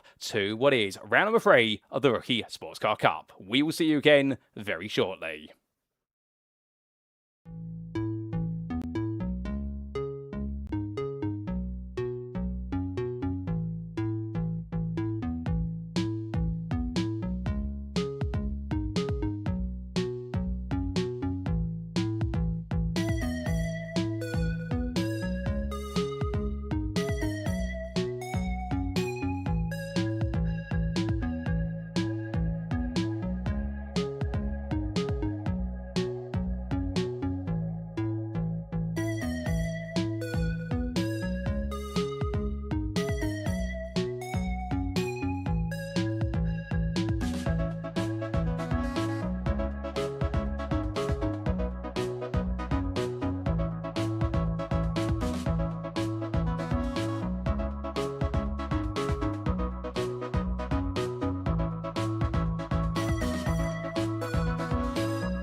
And we are back, ladies and gentlemen, for our main event. It is time for round number 3 of the 2026 Rookie Sportscar Cup, brought to you by Motorsport UK Esports, powered by the Sim Racing Collective, and supported by official prize partners of none other than what is Phil and Simagic. What a race we have ahead of ourselves. The rubber has been laid down by our Hot Hatch Trophy Clio Cup machines, and now as we make our way into our main event, 2 races and a qualifying session about to get underway. And while the Oschersleben circuit has definitely demonstrated in front engine front wheel drive you can have plenty of fun under braking into each and every corner, but what about in front engine rear wheel drive Mazda MX-5s? Well, the stakes could not be higher. Indeed, what a round we come into in their championship. But as they head into qualifying, let's give you a quick reminder, of course, of the prizes they are competing for. There are prizes up for grabs, and here we can see those prizes on screen. And of course, these prizes provided by our official prize partners, Simagic and Phil. The winner taking home the Simagic Zeus Sport Wheel, including the Magic Dash, plus a pair of Phil gloves. And to tell you a little bit about those prizes that are available, of course, starting off with the top prize, well, and this Zeus Sport Rim prize, it's all brand new to the Simagic lineup, and well, with the Sport as a perfect choice for road racing or rally, it offers a dual suede and stitched leather design. And first place is taking home the Zeus Sport, coupled with Simagic's new Magic Dash, a touchscreen that mounts the wheel or wheelbase, and with full support for SimHub. Get key data whilst you race at a glance, like lap deltas, fuel, all without taking your eyes far from the road. Indeed, it is a perfect setup to feel as though you own the real racing machine, with all that data coming to you literally as you take every lap and every corner. And those Phil gloves, absolutely beautifully crafted gloves, no doubt about it. The perfect gloves to go sim racing, whereby the materials to the touch are absolutely soft, and therefore it really feels as though you're touching the steering wheel with your bare hands, but of course you've got a glove on, but at the same time as well, all what is the wear and tear that you normally associate with sim racing, where you won't feel it through your hands, because you've got Phil's gloves there supporting you every step of the way. And that second place prize, where it's a Simagic GT Neo wheel, plus a pair of Phil gloves. And with regards to the GT Neo wheel, well, being up for grabs there, it's Simagic's most popular wheel for a reason, because it delivers that pro-level feel racers want. Full RGB lighting, thumb encoders, and silent shifters were double clutch included as standard, and it's all at a price, well, not being paid for by, of course, our second place finisher, but all at a price in the market that punches well above its weight. It really is one of the most cost-effective wheels out there for sim racing. And as for third place, well, it's a set of Simagic P700 pedals plus a pair of Phil gloves, and those pedals rounded out the prizes. Don't overlook them, because they give you as a driver pro-level adjustability with 150kg load cell brake included as standard, and that is well beyond what many will have in terms of competitors in the market. And it's got easy expandability via Simagic's best-selling haptic reactors, a great fill-in for ABS or traction control. These pedals offer fine-tuning you'd expect from rigs costing far much more. And of course, it's not just about your top 3, because one of our drivers selected at random. There'll be a raffle at the end of the season. All those drivers who compete in all 5 rounds, one of those drivers will receive the raffle prize of a pair of Phil gloves. So plenty of prizes up for grabs, and a huge thank you to our prize partners of Simagic and Phil for putting these prizes on. Now, to talk a little bit about our format and rules, of course, for the rookies, we can see there 10 minutes of qualifying. It's currently underway. We'll come back to it very shortly. At the end of it, after 3 laps of qualifying, 2 20-minute races. The first one, they line up as they finish qualifying. And the second one, they'll be lined up with the top 8 inverted from the results of race number 1. So in layman's terms, the winner of race 1 starts in 8th place. And we continue that inversion down to the 8th place finisher. They start on pole for the purposes of race 2, and those who finish 9th and downwards in race number 1, you guessed it absolutely right, they will start in the places they finished in race 1 for race number 2. The setups are fixed. There's no advantage on the setups. Everyone's running the same car. There's one fast pair available should they need to use it. It's a standing start, and the instant count is 15 instant points for a drive-through penalty, and then every 10 they'll receive another one. But hopefully we don't see any drive-through penalties. But as we make our way back to circuit side, let's talk a little bit about the championship standings as we come into our 3rd round. And there's only one name at the top with 3, what is a perfect run so far, and indeed freedom to run with 4 wins out of 4. It's EFR with Rotor Racing's Harry Fletcher, 184 points there, practically the maximum possible score. And right now, nobody seems to be able to slow Harry Fletcher down, other than what is his own pace slowing him down. But he keeps pushing faster and faster. And meanwhile, the battle for second, that is where the closest action is at the moment in terms of this championship standing. standings because Jaden Niss has taken second for the first time this season. The privateer 6 points ahead of Finley Secker, and the Drive Lounge Racing Giant, knowing he's only 5 points ahead of Connor Spruce. And the Drive Lounge Racing team definitely looking to bounce back once again, because Secker right now has had a habit of having what has been one good race and one bad race per round. And last time at Roscogan, it was a brilliant second place finish in the first race, only to see an 8th place finish in race number 2. And it is really becoming a series of what is 2 halves for Secker, but can he finally put 2 positive halves together instead? Connor Spruce in 4th there. Will we see him return to the top 3 today? If not, he's only 2 points ahead of Ben Sieber for DCW Racing, who had a little bit of a quieter day in the office by comparison to the shouting about at Snetterton, where he brought home that double podium, but no podium for him last time out, sadly. Then we do see Max Moran sitting in 6th there for Sim It Esports Racing team, taking home his first podium of the season in race number 2. He was absolutely over the moon with it when we caught up with the Polish driver after the racing was complete. And then we also can see there Gabriel Duchon, 86 points. Watch out for the Brazilian, looks very quick over at Kogan, but things didn't work out his way, and therefore he could always be a bit of a wild card in breaking into that top 5. James Rogers, Kira Boylan, and Mark Martin complete the top 10.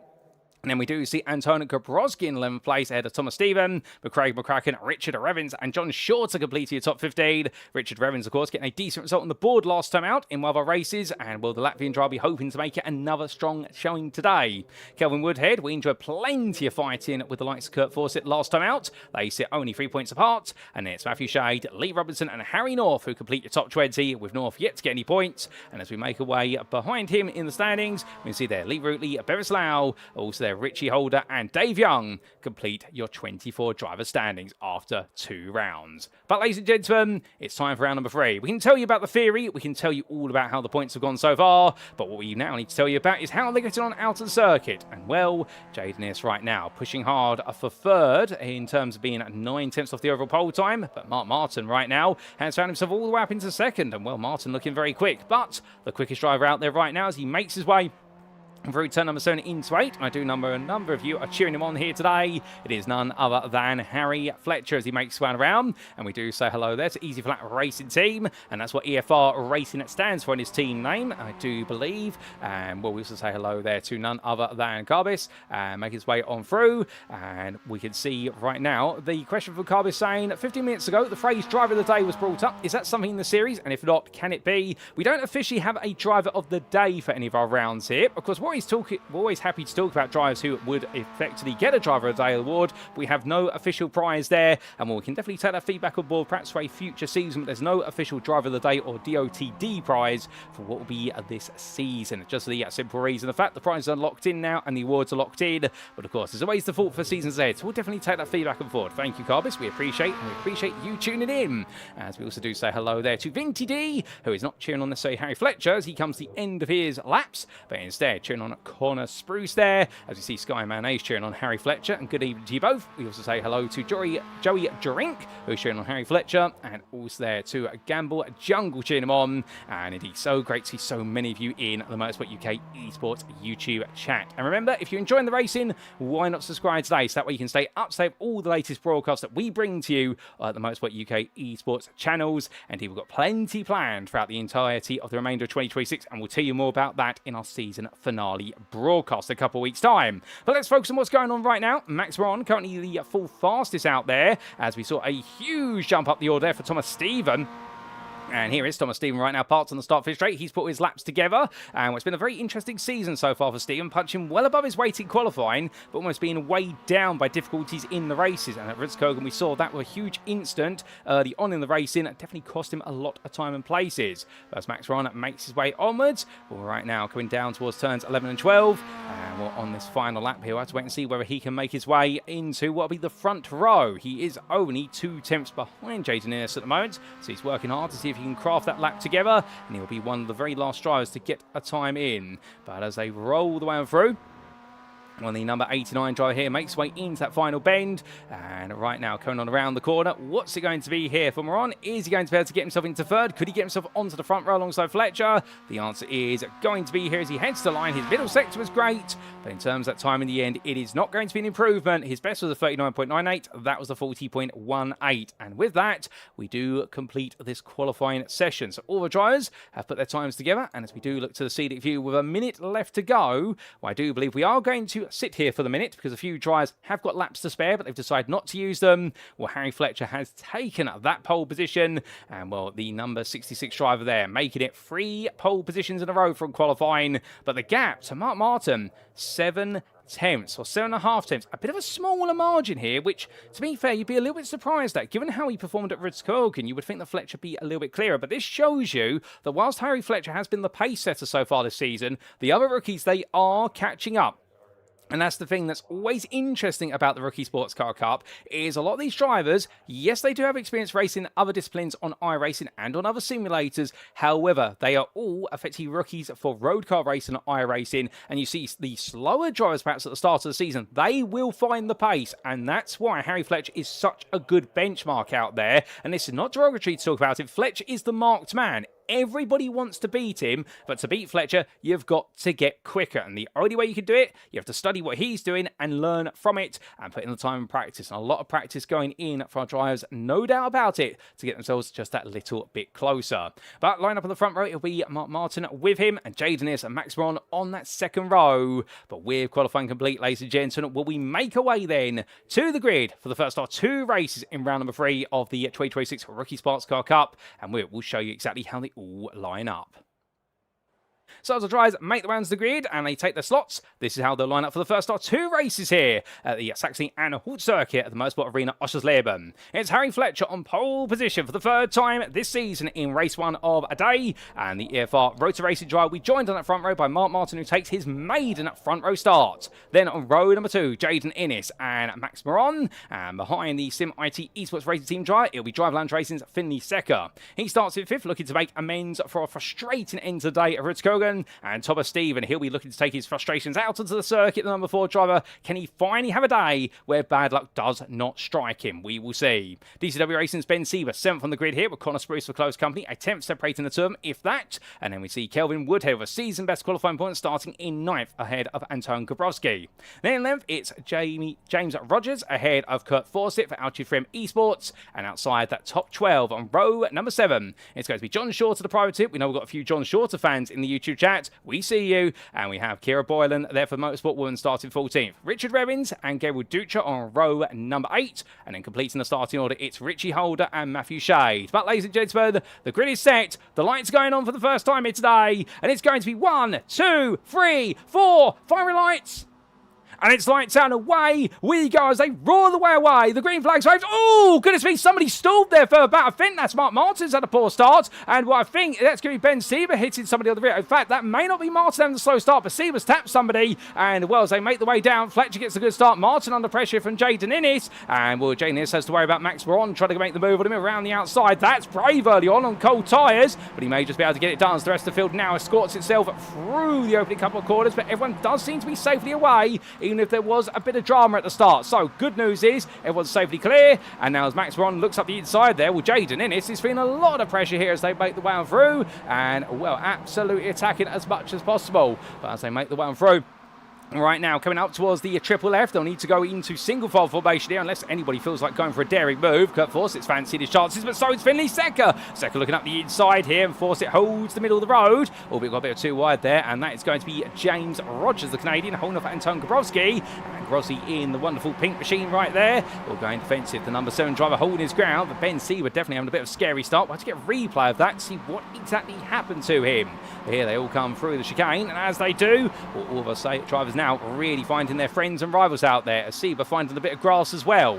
But coming down towards turns 11 and 12 into the medium speed chicane sequence. Well, Connor Spruce right now has gained a couple of places since the start. He's hoping to gain a bit more, but Kelvin Woodhead's right behind him. Woodhead's really picked up the pace, but Ben Sieber right now is feeling some pressure, and that front right damage I think is hurting him as Finley Secker squeezes one through. That's the most manoeuvre I've ever seen one, and well, like Moses, part of the seeds of MX-5s and make his way through. But here comes Kurt Fawcett up the inside as well. Fawcett sees what's going on and says to himself, right, I fancy a chance of that. And meanwhile, Meanwhile, James Rogers does not back out, but as they roar the way onwards, well, Harry Fletcher leads then after one lap and open up a gap already, 1.1 seconds. Now, can Mark Martin stay with him and put some pressure on? That's the challenge here for the 22 driver. Of course, in qualifying, they all take to the circuit by themselves. In the race, they've got the tower for one another, and that slipstream extends all the way out to 2 seconds behind the car in front, and you do get a notable effect once you get within 1 second and closing. But as we see Kurt Fawcett fighting side by side there, getting ahead of James Rogers for a brief moment. Well, here we can see Connor Spruce and Kelvin Woodhead together, and Spruce on the low line, Woodhead on the outside, and Anton Grabowski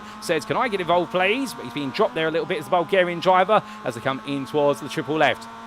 And going on through and rolling the way in towards turn 4. Very tricky sequence of corners, this one. It's really about you positioning yourself for turn 5 when you enter turn 4, and it's the same for turn 5 into turn 6. You're thinking of the corner ahead, not the one you're currently tackling. That's what makes it such a difficult sequence. But meanwhile, we've had drama for Kurt Fawcett. Oh, there's some body parts there of a car stricken across the side of the road. Not quite sure whose car's picked up the damage, and I think we have an answer. That's Gable Dutra there, and well, Dutra's been involved in some sort of shunt, but we'll have to go back and take a look at exactly what's happened in due course, ladies and gentlemen, as we still need to focus a little bit on those out there at the moment, and plenty of battling as our leaders make the way through. And right now your top 5 is definitely looking quite settled, but it's the fight for 6th where there's a bit of a bottleneck, and Connor Spruce and Kelvin Woodhead right now trying to see who can pop the cork out of the proverbial bottle and make the positions flow forward, as our drivers all going a bit wide there as well. And well, that was Jaden Innes and Thomas Stephen both taking a bit of a rallycross approach there to turn 13. They'll get away with that, but they will pick up an instant point for it. And well, too many of those, you'll be taking a drive-through penalty, but they get 15 of them before they get a drive-through penalty. So you can be a little bit cheeky. You can take some tactical off-tracks if you need to. And of course, all about exploring the road. But Connor Spruce and Kelvin Woodhead, they're exploring, battling side by side again. Going on to lap number 3. And Spruce on the outside here versus the 29er Woodhead. And he's got the grip there. He's got the drivers coming on to what stage right. That's Thomas Stephen who's made an error there through turns 1 and 2. Has he made that of his own volition? Well, either way, he drops all the way down to 9th place. Ben Sieber trying to make a move around the outside of him, and a good fit with caught him there as they make the way through. But Connor Spruce right now on the inside again, and Woodhead's not finding himself being able to break away as we now look back from Woodhead's car. Oh, goodness me! And in the end, I think being a bit of contact there, and well, we only caught that angle, and suddenly Woodhead and Spruce drop down the order. In fact, Connor Spruce loses out all of it, and Gabrowski and Seka part the season amongst them and squeeze the way through. Well, bit of drama there, and absolute madness going on. But as they make the way through, of course, win the madness, it becomes method. And right now, Ben Seal's got to try and find a method to pick his way through in a car that has definitely got some sizable damage on it. As meanwhile, Anton Gabrowski and Vinny Saka go side by side. There's contact between the two of them. They get caught on each other, and both cars come to, and both try to put the brakes on. And coming out of the Madol chicane there, both of them doing the right thing, both being gentlemen racers, and immediately getting the brakes on, letting the cars decouple. And remember, once you start to ride door to door at each other, that is where you've essentially got to put the brakes on. These cars, when they get caught on each other, much like in the real life Mazda MX-5 car, they essentially glue to each other a little bit, and then after that it's really about both drivers settling down straight in the steering. As under braking, well, that's Max Verstappen being a bit too late on the brakes there, tapping Martin on the rear and saying to him, can you go a bit faster please? I think Martin will have appreciated that, as the gap to Harry Fletcher is now 3 seconds as they go on to lap number 4. There you can see Fletcher off to the right hand side of your camera. He'll be in the foreground for a brief moment. He escapes the camera before it focuses on him, and meanwhile Max Verstappen and Mark Martin right now side by side, but it will be Moran around the outside to inside here,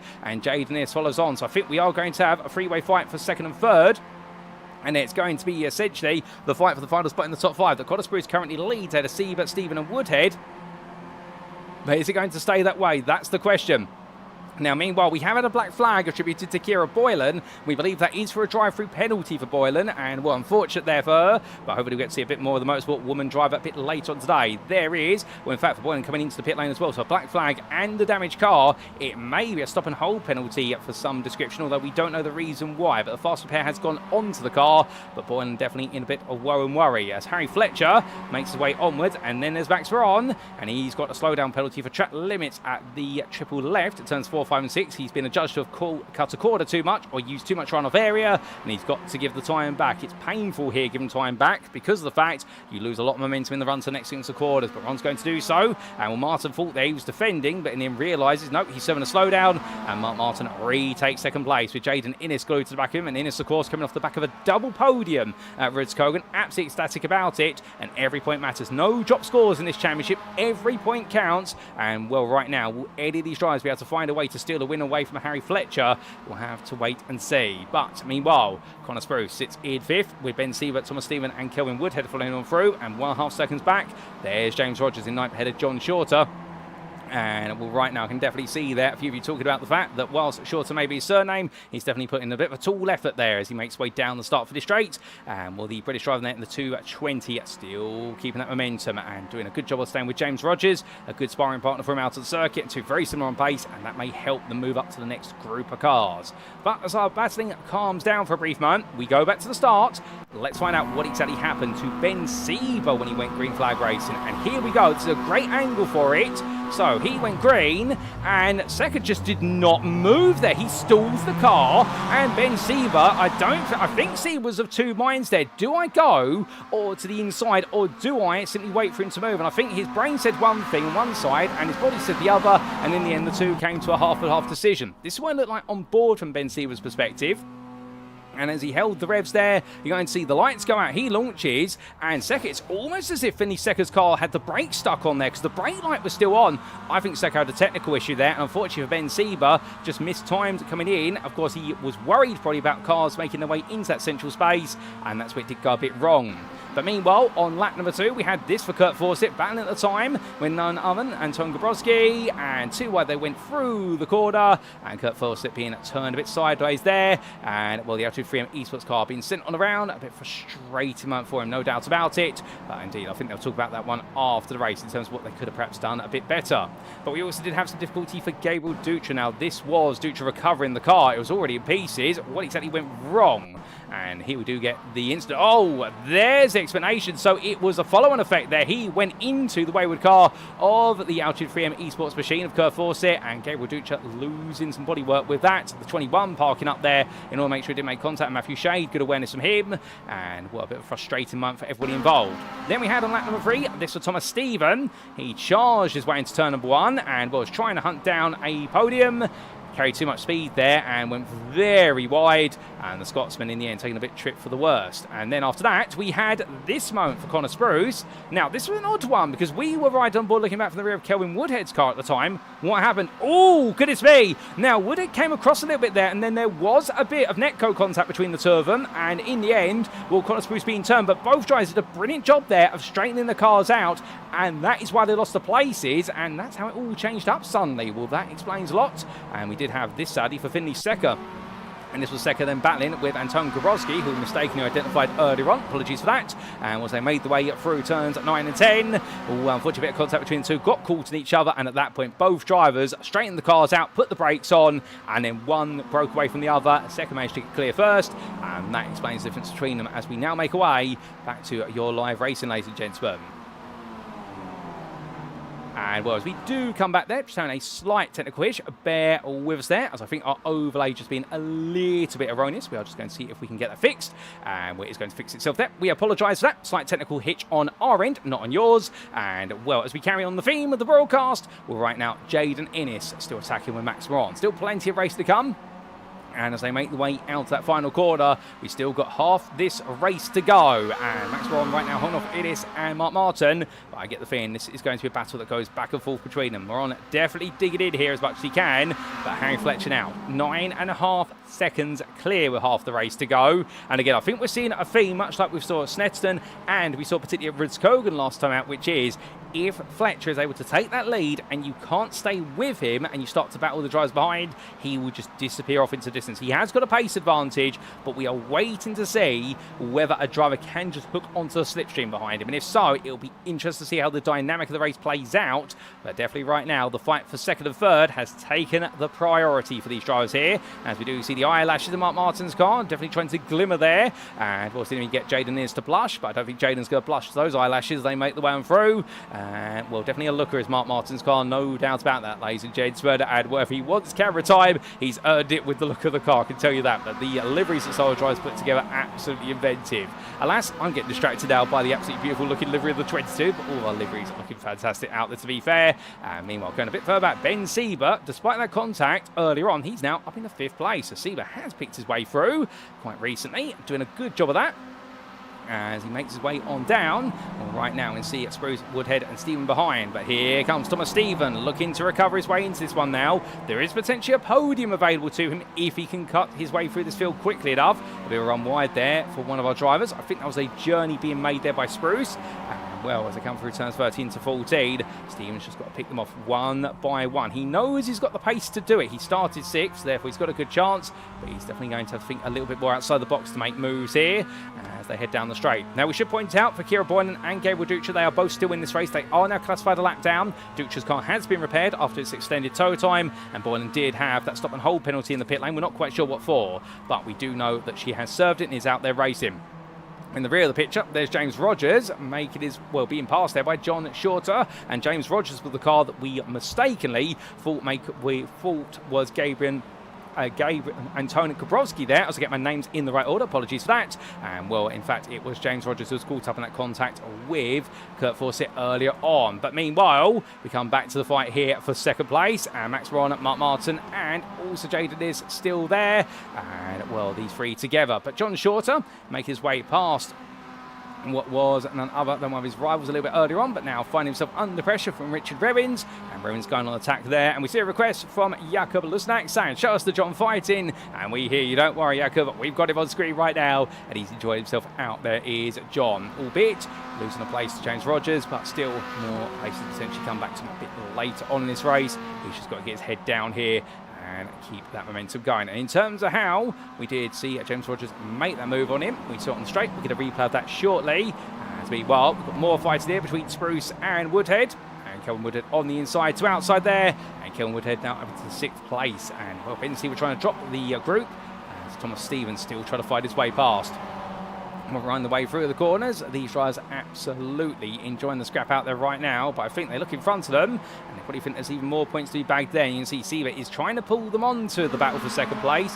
He is 2.2 seconds behind at the moment, so Siva's got a little bit of work to do, and he's also got to hope the fight for second, third and fourth does really start to become a bit more of a hold-up for the top three, rather than what is just some staying pace. As Thomas Stephen loses the rear of the car again, and the Scotsman there, I don't believe it's bad luck, and unfortunately just a bit too much momentum, and the car goes round, and when he goes to get it turned around, but that's going to take a long time, and that's going to drop Stephen all the way down to 12th place. It has not worked out for Thomas Stephen at all, and well, just pushing so hard in the end, and it's come back to bite him. There you can see him at the rear of the picture, but Richard Revins and also Anton Gabrovski have both got through, and right now, well, for Thomas Stevens, he's got to regroup, he's got to mentally reset himself. That's the only way he can move forward at this point. This is going to be definitely a test in mental capability for Thomas Stephen, which is a huge side of racing, whether it be in real world or on the simulator. But as Finley Secker also follows. Secker, of course, with the bruises from earlier on, whether it be at the start, also as he midway through the race after that contact with Anton Gabrovski. Well, right now, definitely trying to keep that Mazda together, as that front bumper, I think, is being held on by screws only on the right-hand side from the driver's perspective. But meanwhile, we come back to the fight for second, and here they are making the way down, and well, Max Braun, Mark Martin and Jaden, it is together 3 seconds clear of Ben Sieber for now at least, but understandably that could all change a little bit later on, and it all comes down to how much more fighters are going to be. Already Max Braun having that little bit of contact with Mark Martin, pushing him through this very corner, but I think that was more of a misinterpretation of braking zones there rather than any malice meant. And right now the Simit Esports racing team driver just seeing if he can hold on. He's got this lap plus another 3 to go, base I reckon. It is going to be tight on laps, and as they roar the way down right now, well, Moran, you've got to think, with the way he's running this, I think Mark Martin really is, I think he's trying to gauge how to run this at the moment. Mark's not been in this position so far this season where he has been in with a very good chance of podium, and I think part of his mind right now is actually saying, focus on staying with Moran. Do not attack him yet, because if you attack him, you bring Jaden Innes more into the picture, and that is how Jaden got his first podium at Ritz-Kogan. He played it smart, he waited until everyone started fighting, and then he picked the right targets. And there's a mistake from Martin. Here comes Innes. He's doing exactly what he did at Ritz-Kogan. See an opportunity, go put your foot in the door, and right now go through the triple left. Well, Mark Martin is not going to be any easy picking here for the Canadian driver, defending as much as he can, and Innes in the end, well, he's going to back off there. They're coming on through, and right now Mark Martin will know. He makes one error, and Sonny Innes will be there. And the Coody Academy Bashid right now going on the attack in the number 2. Meanwhile, Ben Sieber, he is getting closer to that top free group. And right now you can see there, Kelvin Woodhead and Connor Spruce are following him. I think they're both egging him on at this point, saying, Ben, go, go, go. We're not going to fight you. I think both are thinking that way. This is where these rookies are now learning how to pack race. It's such an integral part of MX5 racing. You'll see it in the IMSA Sports Car Championship Support Series, known as the Global MX5 Cup, and you see it here. When you're in a group of cars and you can see a group in front of you starting to fight, you want to work together for as long as you think is right in order to get there. But not if Ben Seaver's going to make a mistake like that. Runs a bit too wide at 13. But as he gets it back together, well, collecting the car back on. That's going to cost him just a little bit of momentum. 2 laps to go then. And right now, Harry Fletcher leading his way on through. In fact, we may squeeze him free. It's going to be so tight. But right now, leading away. 15 seconds clear of Max Ron. But the EFR Rotor Racing driver absolutely flying high. And, well, much like the football team there that he supports, Devin feels as though he's going to be scoring a huge goal at the end of this one. As drives roar the way onwards. We've also got fighting further down. This is James Rogers and John Shorter coming together here. And right now, James Rogers trying to hold off Shorter. We haven't missed this one as Richard Revins gets on the back of the pair of them. And Rogers at this point, I think he thinks to himself, how do I get rid of Shorter? Well, the thing is, you don't. He comes back at you when he wants to. Because we see that time and time again. Of course, John having a nightmare day in qualifying. Evans going, but the nightmare continues for both. As this could be Rogers with a spin. And John Shorter gets caught on the back of his car. Doesn't have any time to react. And it sends both rounds, and Richard Revins out of all this has now been to 8th place. He started 15th, has got to 8th, and then just stayed out of trouble. But a heartbreak there for both John Shorter and James Rogers. What exactly happened? Here's a replay to explain.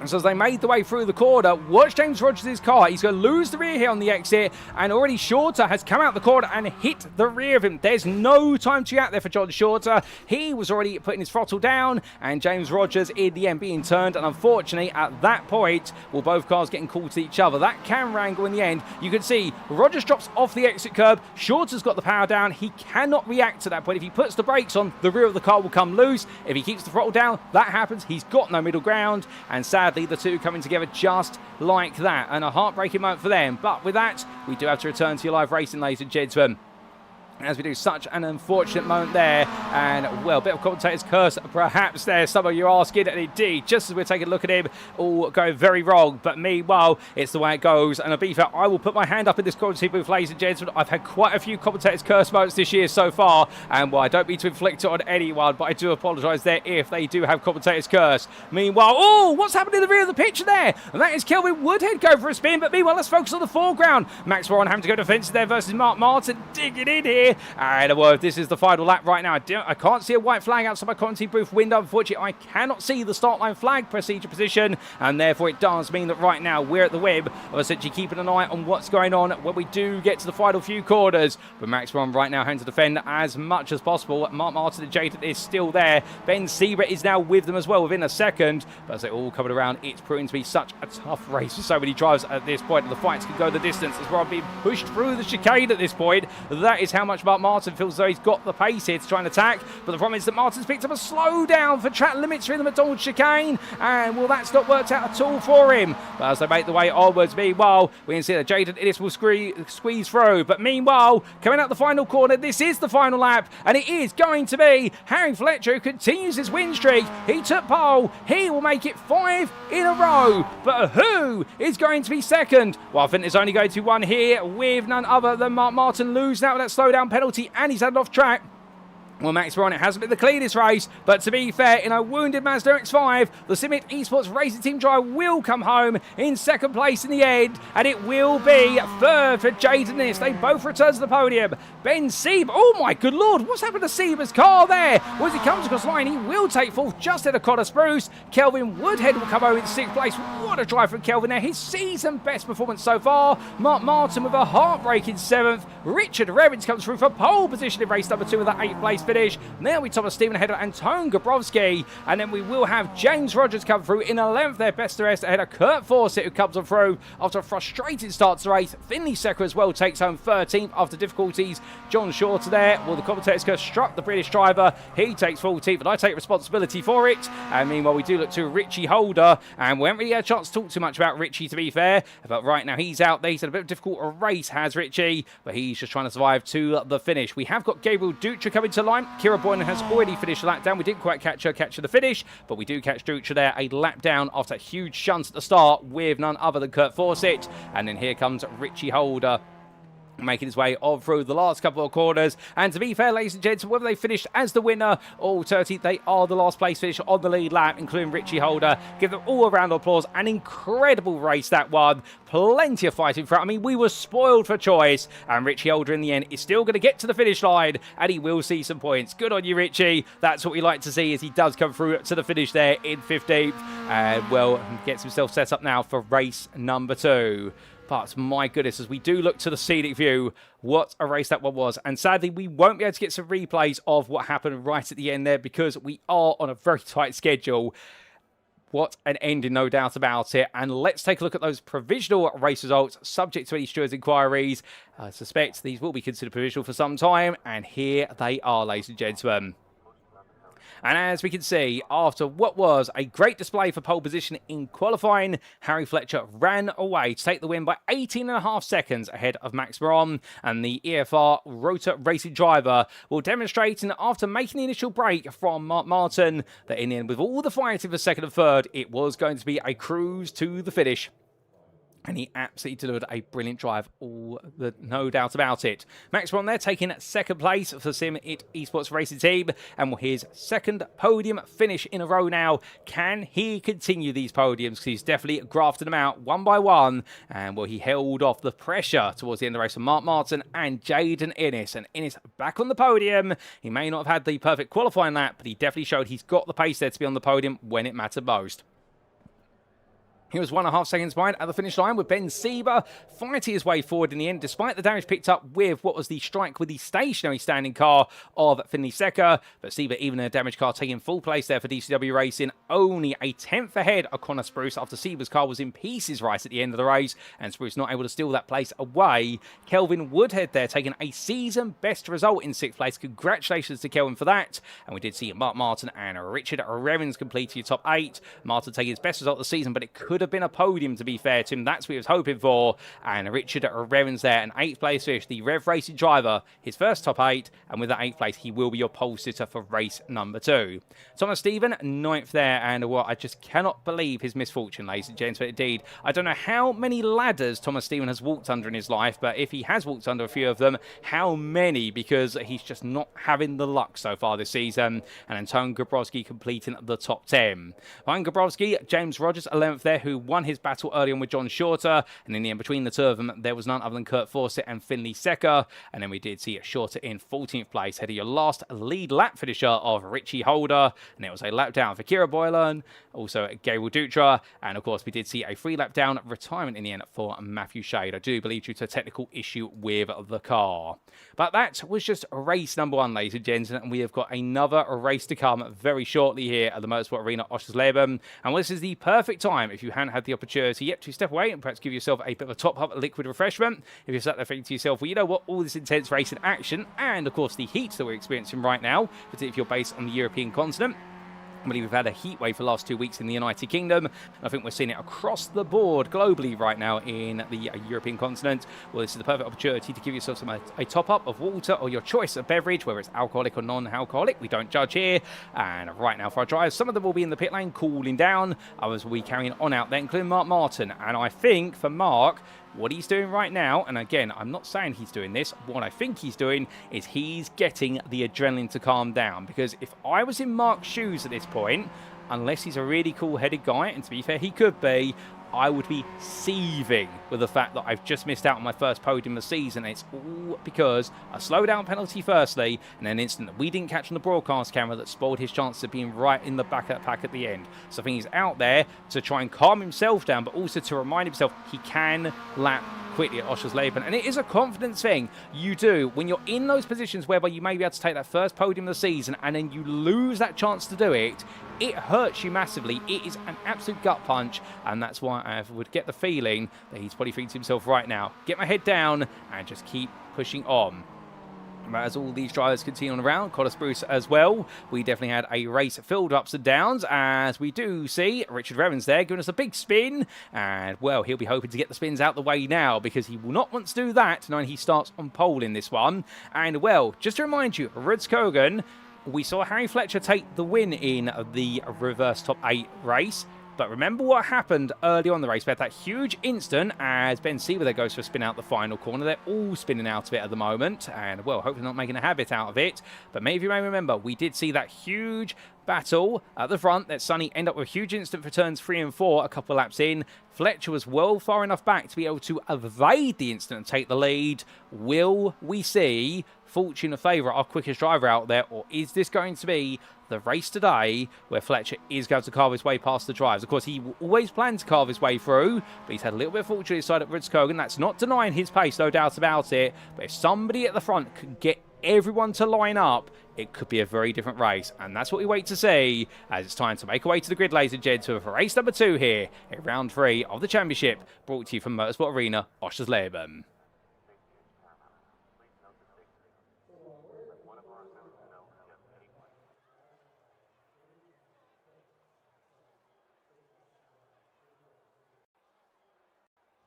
And so as the sun comes back out, and we now shine the spotlight on our grid once again, here's how they all line up for our second and final race of the day. Richard Revens takes his first reverse top 8 pole position for Rev Racing, joined on the front row by Mark Martin. Row 2, it's Kelvin Woodhead and Connor Spruce, ahead of row 3's Ben Sieber and Jaden Innes. Behind the DCW Racing drive, it'll be Max Braun for Sim It Racing Esports team, and then we will see the EFR with Rotor Racing pole sitter from race 1, and your winner of race 1, Harry Fletcher. Can he make it 6 wins in a row? Thomas Stevens starts 9th ahead of Anton Gabrowski. That's your top 10. And in row number 6, it will be James Rogers and Kurt Fawcett.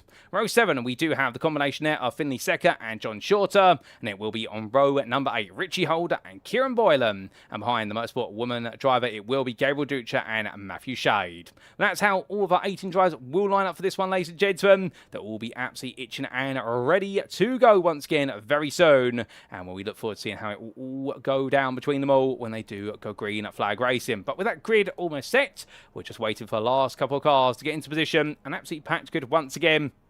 It's going to be interesting as we also give a shout out in the Sim Racing Collective at YouTube chat to It's0FV, who is cheering on at Gabriel Dutra. And we'll get Dutra starting all the way down in 17th place, and he'll be looking to try and make his way forward. We know he's got the pace, he just needs to have a little bit of fortune on his side. One car left to get into position. We're just waiting on, I think it is Matthew Shade, who of course had that jump start at Rudskogen in race 1, but did the right thing, and that was because he jumped the start so early. He just powered his way through the field before the race went green, and he got out of trouble for that one, and everyone commented on that one afterwards. And right now, all these drivers just waiting for our final car to take position. Of course, they have 2 minutes to wait on the grid. After that, the lights go on regardless of who's taken to it, and I think we might be missing Matthew Shade from this one unless he takes his spot. Max Braun there, we're just getting himself back into position very shortly, but the grid is set. The temperatures are coming up, no doubt about it. Your weather here today, 40 degrees track temperature in centigrade, 24 ambient. That is hot, no doubt about it. This track surface right now, that's why drivers are spinning. It's because it's such a warm circuit. As soon as you hit 40 degrees in the centigrade, you do suddenly find that grip levels become very precious indeed. But right now, everybody very eager to get the heat down on the tarmac and go racing. So here we go, the revs rise. So the final time today, it's 1, it's 2, it's 3, it's 4, it's siren lights. And it's lights out and away we go. And as they do, well, it's a good start there for Richard Revens. And meanwhile, slow start there for what was Max Braun, having a very poor start off the line. He loses some places. And as they head up towards turn number 1, well, Harry Fletcher on the inside. They see the rear of the picture. But Vinny's second being turned around before he's made the first corner. Oh, it's a domino effect there in the rear of the picture. But meanwhile, Richard Revens and Mark Martin getting elbows out. And as they make their way through turns 1 and 2, oh, it's going to be Harry Fletcher on the outside. They try to take a wide line. Oh, there's a big check up there. And that is Kelvin Woodhead checking up. And with it, a couple of drivers go to the back of him, and Harry Fletcher's turned. Fletcher's turned sideways there and clipped on the rear by the car. I think that's Anton Gabrowski. And, well, this may be the bad luck that's finally found Fletcher. And, well, some good fortunes found others. But Fletcher's definitely now going to be in a wounded car, and we'll have to wait and find out what's happened there. But as all these drivers make the way through, Mark Martin right now with Connor Spruce. Well, your top three are trying to break away, and there you see Ben Seaman, Max Ron, and it's a 2-second gap to Jaden Innes. This field has definitely shuffled out, not the way anybody expected it, alone here in the commentary booth. And meanwhile, Kurt Verset and John Shorter, Gabriel Dutra and Kira Boylan complete that top 10 at the moment, but it is an absolutely dramatic start to this race, no doubt about it. And what I can tell you that we do have a total bits for Kelvin Woodhead and James Rogers, whereas everyone else is carrying on as best they possibly can. No meatball flags for those who have got damage out of the circuit at the moment. The meatball flag being the orange circle surrounded by a black background, which says that you need to come into the pits within 3 laps of being awarded to you. Otherwise, you will be disqualified from the race unless it's the race finish, for the simple reason you've got a car that is unsafe to race. But meanwhile, as that's going to be a big mistake for Richard Revens, who's gone round that 3-week power through, but he's got it wrong as well. The lead has slipped out of Revens' hands. He's had to tow to the pit lane, and Sonny at the end of an absolutely crazy opening lap here. It is Connor Spruce who leads now as Mark Martin and Ben Sieber follow him on to lap number 2. You could not make this up. Jaden Innes sits in 4th, and then it is Max Moran who's chasing him right now. But it looks like instead of the damage, he's going to be past it down towards turn 1. Kurt Fawcett here, he fancies his chance. He sees there's a road in the middle that's not being closed off, so he says, why not go for it? Oh, and Moran comes across, and they're going to come together to the barrier they go. And I don't think there the 89 driver heard the call from his race spotter, would have said he was in 3 wide. I think he still thought he was 2 wide there, and unfortunately he gets caught, so does Fawcett, but they both carry on. John Shorter meanwhile now picks up all the pieces, and as they make the way up towards what will be turn number 3, well, right now the 220 driver here definitely will finish his chances at a top 5 finish, although Gabriel Dutra, well, remember what I said earlier on, starting from 17th place, he's now up into 6th place. I think he's going to be looking at his, what will be his relative inside the car shortly, and the team will be saying to him, yes, Gabriel, you're almost into the top 5, keep going. And right now this is definitely proven to be one of those races where anything can happen, and in motorsport they do say anything can happen, and it normally does. We are certainly seeing anything happen here today. But Harry Fletcher right now in his EFR Rotor Racing Mazda, that definitely is looking a little bit crumpled at the front. Well, up the inside of Finley Zachary goes. Do not count Fletcher out, of course. He has got a damaged car, but it's only going to hold his pace back. It's not going to hold back his enthusiasm. And if fighting like this breaks out the front of the field, well, you never know where it could go, as that's Connor Spruce there defending versus Mark Martin to take the lead off of him, and does so through the medium speed chicane. It turns 11 and 12, and now coming up through into the final 2 quarters here. Well, this has been a lap number 2 where the field has definitely spread out, but right now there's still fights out there either way. And as they make the way through, well, coming up towards what will be turn number 1 here, and Mark Martin right now on the inside. Ben Sieber's looking at this as well, and the DCW Racing team will be absolutely over the moon if he can take the win here today. Mark Martin back on the inside, and well, does seem as though Martin right now, the quicker of the 2 drivers when he gets his head down to the ground. We saw that in race number 1. In fact, he was able to make the breakaway, but right now at least he is caught in this pack as leaving the pit lane there. That is Kelvin Woodhead, who comes out a lap down at this point, but he has got himself raced again, but he has picked up a black flag. However, I believe that will be for speeding on pit exit, and if so, for Kelvin, unfortunately that is another trip to the pit lane. There's no way that could be waved away, sadly. That's all done by an automated judging system. But as we do see Jaden Innes with John Shorter and Gabriel Dutra behind, we look back for the rear of the number 2 car, and right now Jaden Innes also feeling some pressure here. Shorter having an opportunity to take his first top 5, and indeed it will be a huge result if he finishes inside the top 10, let alone the top 5, but he will want the points there that are available to him. They're all wearing wounds and scars from what's happened in the opening laps, but right now those scars are definitely not stopping them from going at full racing. As Jaden Innes there goes a bit wide, here comes Shorter on the inside in towards the middle chicane. 2 wide they enter, they give each other the space. Shorter's still there as he takes a very tight line, and in the end it just gives him all the space to play with, and that's as they make the way into the background. In our foreground, it's Mark Martin on the inside of Connor Spruce. Here they go through the right into left, and in the end, who's going to get the upper hand? It's going to be Mark Martin. No, it won't be. They make contact, and suddenly Ben Sieber, we sees it all part in front of him, and right now he picks up the lead. So suddenly John Shorter finds himself into 3rd because Jaden is just in front of him still, and Gabriel Dutra there now in full place. And Dutra at this point, he's probably thinking to himself, is this going to be a race whereby everyone just retires himself out the way for me? Well, we have to imagine what could happen there as John Shorter runs a little bit too wide. And coming out of turn 14, he's got to be careful of that. But right now, everybody really racing on the limit here. And sometimes it's working out, sometimes it's not. But that's all part of the rookies. And of course, that's what we have to bear in mind here. These are rookie races. So therefore, mistakes can be made, but they always learn from them. Although I don't envy the stewards after this race. I suspect they will be a bit busy this evening, and they may need to get some coffee out. But as Kurt Fawcett goes attacking versus Kira Boylan, well, Boylan as well, cut all the way from 16th to 5th. And, well, Kurt Fawcett riding at the back there of Boylan's car as quickly as he can. But right now, Kira's doing a brilliant job defending, even with a bit of a discontinuity there with her internet connection, but knowing where to position the car to make sure that Fawcett cannot gain some ground. Meanwhile, we do see Mark Martin make his way on through. He's now got Connor Spruce and Harry Fletcher for company. The two of them had that coming together, of course, and now Fletcher gets himself involved here as best as he can. He wants an opportunity to get into the picture if he may do so, but right now the West Ham United fan there, proudly displayed all over the car, of course. Ooh, definitely looking to try and look for a move as best he possibly can. Sees the inside. And well, here he goes there versus Connor Spruce. Sees the doors open, gets the power down. I don't think Spruce is going to have an answer here, or will he? Too wide they make the way into the chicane. And Fletcher has to back off there on the inside 9, going flat out into the corner. That would kick the car into the air, and then most likely see him come down and understeer out and potentially collect Spruce's car. But Fletcher right now over the back of Spruce, and here looking for an opportunity to try and take that 9th place. Albeit it's buying some space for Mark Martin to stay safe now. Odds the race he goes. Fletcher throws it up the inside. Will now Connor Spruce do the same behind? No, he won't. And Harry Fletcher does move into 9th place. So another place gained. Fletcher still a way away though from what is your leader. 14.2 seconds is the gap to Ben Sieber. Can he close it down with 13 minutes on the final lap to go? We will have to see. But meanwhile, Richard Revins, after what was looking to be an absolute golden run, well, now he finds himself on the back of Anton Gabrowski. Both of them a lap down. Indeed, a race that's gone from good to bad to disastrous for the Rev Racing driver. Albeit still fighting here, and they're fighting over some precious points. And Gabrowski there has no answer to Revins, who gets the better run coming out of turn number 3.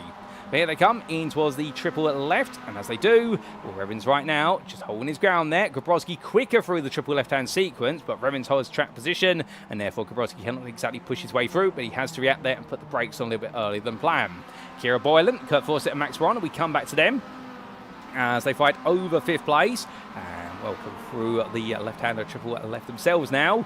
Well, you can see there, Fawcett goes a bit wide, understeer creeps in. He'll have the inside in towards turn number 7, but can he defend it? As Ron's going to have to go all the way around the outside to make this happen. The answer is going to be yes, Fawcett can. He can defend on that inside and does it absolutely lovely.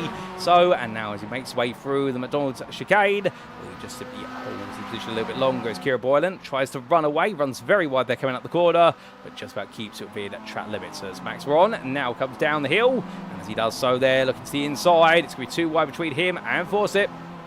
Fawcett comes across but finds the Polish driver there, and from right into left they go. Fawcett's still down the inside, and well, I think he will have received some tutelage from his altitude at 3M esports teammates. Of course, a very professional esports team at some of the highest levels in the sim racing sphere on iRacing, but right now their rookie driver definitely learning from the best out there and learning as he goes, and racing is all a learning experience. Every lap you turn you can always learn something new. Some great battling between them, as meanwhile we do look back to the front of the field, and here is Ben Sieber going on to lap number 6 with Jaden and John Shorter following behind. But as they're battling some sides for a brief moment, we take a look back at some of the moments from the start of the race. So this is where we did go green flag racing, and well, it was a very hairy moment start. And James Rogers, John Shorter, Mark Martin, all in the theme of what were some of the moments at the start. Finley Secker as well getting caught up. So they went green, and as they did so, well, there was a little bit of initial contact between Secker and what was the car of Fawcett, and in the end, Finley Secker getting caught across. Unfortunately, that then subsequently led to was, I believe, Kira Boylan being collected as well. But can we get an alternative perspective there from what was the car of Finley Secker? I think we can. And this is what it looked like when he did go green flag racing. So a slow start for several drivers. Secker, meanwhile, didn't have too bad of a start. As he did get going, well, gradually came across a little bit. A small touch between himself and first Fawcett. And then that's what sent him around to the barrier. At that point, a passenger in his car had nothing to do other than just literally try and hold the brake as long as he could.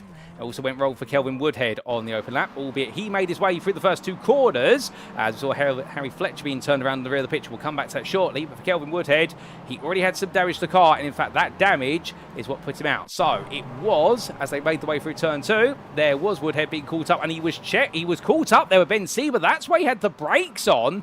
That explains it. And unfortunately, Harry Fletcher being turned in that instant.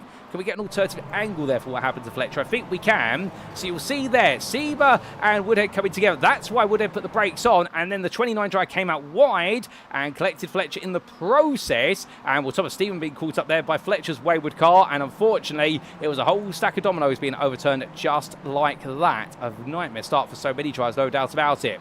We then did have this for Richard Revins, of course. leading at the time, and then Sonny covered through turn number 12, went too wide, tried to throw the car back onto the circuit, but cold tyres and gravel does not mix. To the barrier he went right at the end of lap number 1, and that was definitely a trip to the pit lane for him. We then had this on lap number 3 for Richie Holder, the priority in the 49, being chased after by Harry Fletcher, and through turns 1 and 2 he went, carried a lot of speed, and in the end understeered his way to the grass, and then had to make his way back on very carefully indeed. But we also had a bit of difficulty for none other than what was Finley Secker, only on lap number 4, a lap later, and this was the Drive Lounge racing driver, made his way through the final corner, drifted once, collected the car together, and then drifted out onto the gravel. But to be fair, did well to catch the car, all things considered.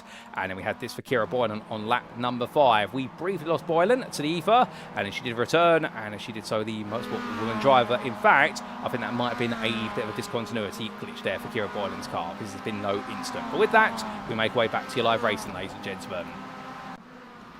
As we do come back, well, Ben Siebert still leading this race now, ahead of Jaden Ennis and John Shorter. There's still more to come out of this, and indeed, we are just over the halfway threshold now, but our battles have calmed down for a little bit.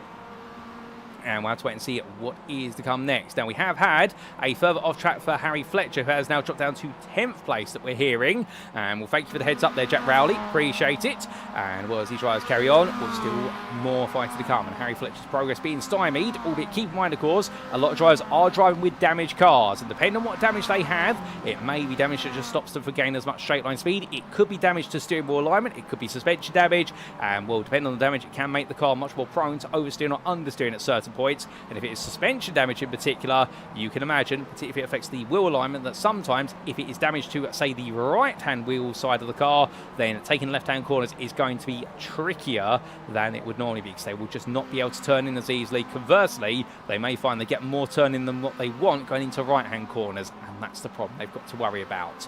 But as all these drivers push on, well, Kira Boylan feeding the pressure of Max Moron behind.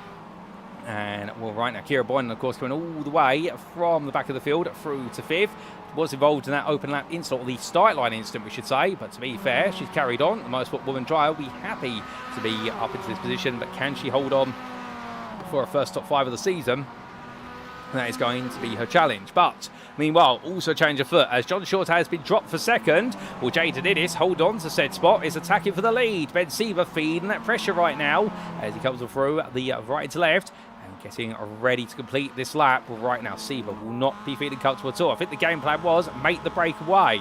But of course, we have seen he picked up some damage with Kelvin Woodhead through turn 2 on the open lap. And perhaps that damage is just hurt him from being able to make his way out of distance. We'll have to see what it's to be as he heads down towards turn 1 this time.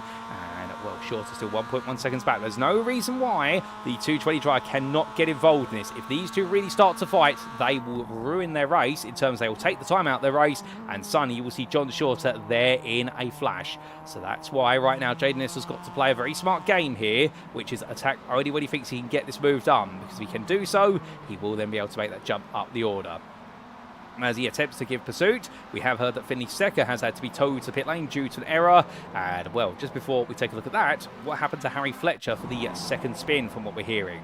So this was the EFR Rotor Racing drive. Oh, took a bit too much curb there at turn number 12. And the rear of the car let go. And I suspect the damage from earlier on really taking its toll there with the way he's had to load up the rear right tyre. And the front right tyre as well, not offering him any grip by comparison with the damage around it. So it went wrong for Fletcher there. That regressed his progress. And we had this for Finley Secker only months ago.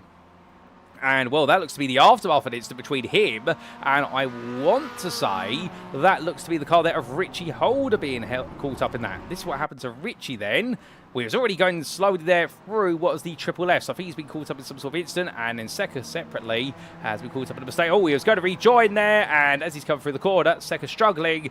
And that explains the story there. So Richie Holder's had a mistake of some description. And Finley Secker, sadly, with the damage, has decided it's not worth continuing at the moment due to damage, which is understandable. And we're into the pit lane now looking for repair work. But 5 minutes to go. We're in the final quarter of this race, and well, this race has been up, down. I mean, it's got more jumps in it than the regular echocardiogram. And as they make the way down towards And turn number 1 right now, well, I can imagine, also jumping up and down of his chest, it'll be John Shorter's heart rate at this moment, I can imagine.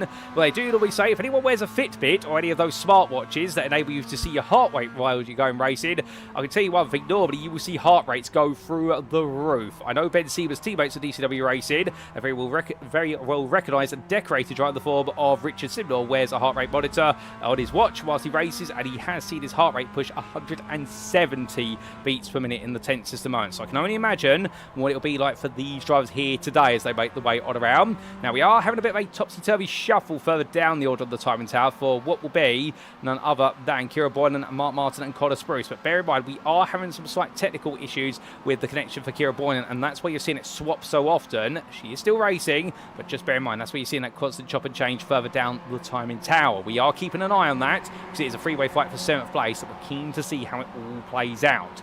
Right now, your top 3 coming together. They have got a little bit of traffic ahead of them. Anton Grabowski's the next car they're coming up behind. But they do have the best part of 2 more laps after this one to try and filter their way past Grabowski in the number 7 if they can. Here is Kira Boylan with Mark Martin close behind. Martin getting very close there, trying to tempt out a move coming into the McDowell chicane. Doesn't go for it, but we see Kira Boylan there cutting way too much in turn number 9, and that is going to be a slowdown penalty for Boylan. And I suspect if she does serve it on the straight here, she's going to lose out so much time at this point, and that she's going to essentially see that place slip out of her hand. So therefore, she doesn't want to let it go. Mark Martin looks at the inside. There's a small touch. And Martin right now taking a bit of a poke there. Boylan half defending. And I think Martin there hoping the space would stay open, but not to be. As Connor Spruce right now staying glued to the side. Oh, he looks at the inside, in fact. It doesn't work out. And in the end, makes contact Mark Martin. And for Martin, this race goes to the grass again. And number 8 driver at this point, well, understandably, after this point, missed out the podium in race 1. Well, it's going to be even more disappointment in this one now. He's definitely going to be feared as though today nothing has worked out his way after it's all looking so strong.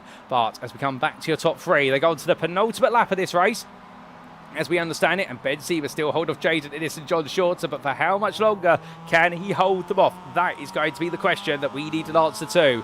Jaden Innes, of course, looking one way and then the other, and meanwhile John Shorter just waiting. He's the dark horse in this equation, in the fact that he's just watching the wings. He hasn't got the pace necessary to threaten, but to be fair, just by being there, you are a threat to the guy in second place, and that's the thing I think that John is looking at right now. It's wait until something happens, be an opportunist. Sometimes you may be able to get 2 places for the price of just 1 instant that occurs between the 2 in front of you. You never know. And we're rolling the way into the final third of this lap. 1 more to go after this one. We will see a grand total of 12 laps as we are hearing on our timing tower. And well, as I try to make the way through here right now for John Shorter, well, he's 7 tenths behind the leading duo, but he's still in the hunt. But Jaden Innes, can he take that first win of the season, or will it be Ben Sieber? Will the run of wins of Harry Fletcher be broken by the DCW Racing driver or the Coup de Academy car? Well, 1 more lap will tell us, ladies and gentlemen, because they make the way out to the final corner. 1 minute 20 left on the clock. They are going to that last lap. There's the white flag waving from Barry Flagg, who is on what is the start line today. And as they make the way down towards turn number 1, Sieber, it is Shorter. That's your top 3, and 6.5 seconds behind. In the rear of the picture, Gabriel Ducha, the Brazilian. So therefore, if he gets involved, it will be because there's been calamity between these 3, but the gloves come off now, and here we go. Jaden Innes looks to go the attack immediately as he makes one through. Wipers on there. There's no rain. He just wants the best possible visibility. He's getting all the dirt off the windscreen as quickly as he can. He wants to be able to see a pixel-precise moment where he can attack. Will it come here into turn 3? No, not quite. Still stuck behind as they come around the corner. And right now, Sieber there. You can see the rear of the car letting go a little bit. Tyre life is feeding precious. I can imagine these warm track temperatures are not helping whatsoever. And Innes now looking around the outside into triple left. This will be a switchback. Surely. No, it's not. He's going to try and hook it to the outside. Then cuts it back into turn 5. Takes way too much curb there to keep the car settled. And in the end, Sieber calling him out on it every step of the way. John Shorter behind as well. Still looking for a move. Gets a very tight run there through turn 7. You can see what John's going for. He's waiting for Innes to make a mistake here. That's his game plan. Almost makes it work out there, but now through McDonald's they go, all 3 of them safely through. Shorter there just drifts a little bit sideways with oversteer on the rear of the car, and as he gets it back together, that causes him to fall back a 10th. But right now, Sieber still leading. 4 corners to go. All the traffic they had in front of him is clear, so therefore this is going to be a run to the end. as they come through the chicane of 11 and 12. Now it's into turn number 13. It's all about the late apex here and keeping it on the road. Right now, Ben Sieber, all he's got to do is now 2 more corners. Turn 13, he's kept that within the limits. Now into turn number 14. Innes is too far back. And as he comes out the final corner, well, somebody had to end Harry Fletcher's win streak today. But who was it going to be? Well, it turns out it's going to be Ben Sieber, who holds on by 10 for the line ahead of Jaden Innes. And John Shorter completes the podium for his first podium of the season. Gable Ducha will come home in 4th place in the end for the privateer from Brazil. Ahead of Kurt Fawcett, who takes his first top 5 of the season. What a drive for the L23 Esports driver. Then it will be Kira Boylan, who digs in deep, and she's going to be awarded as the Motorsport woman driver, taking 6th place. Her best result of the season ahead of Connor Spruce and Mark Martin. And then we will see Harry Fletcher. Well, it has not worked out here today, but to be fair, he has taken 5 wins out of 6. He's got a lot of points in the lead of the championship, and he's got to give some points up. And here today gives up with a 9th place finish. And then we will see Thomas Stephen coming on through in gradual time for 10th place here. And well, if Harry Fletcher's had some bad luck in race number 2, this man Thomas Stephen, when is he going to have the good luck come his way? That is the question I think we all want an answer to at some point, because we know the Scotsman has got so much pace and talent, but right now this is proving to be a championship season so far where things have just not clicked together. Where it was a non-start for race 1 at Snetterton, Rich Kogan seen him go spin the round, or here today in both races, instance cost him the places and time. Richie Holder, meanwhile, he's still out there and right now running in 11th place. And for the privateer in the 49, this will be his best result of the season as he makes his way into the final corner. Good on him. The VRS driver making his way through, and he does so here. Well, there's going to be a smile on his face. Not the quickest out there, but to be fair, today it was about surviving as much as being the quickest. And Richie Holder comes through there for 11th place. Well done to him. James Rogers comes out the final corner. He will take home 12th place. And then 5 seconds behind him will be Richard Revens, who started on pole, but sadly a mistake on the opening lap through turn number 12 cost him the chance at a podium, but he still comes home 30. But still keeping his spirits high there is the Latvian driver Rev Racing, and well, he'll be happy to see the finish line.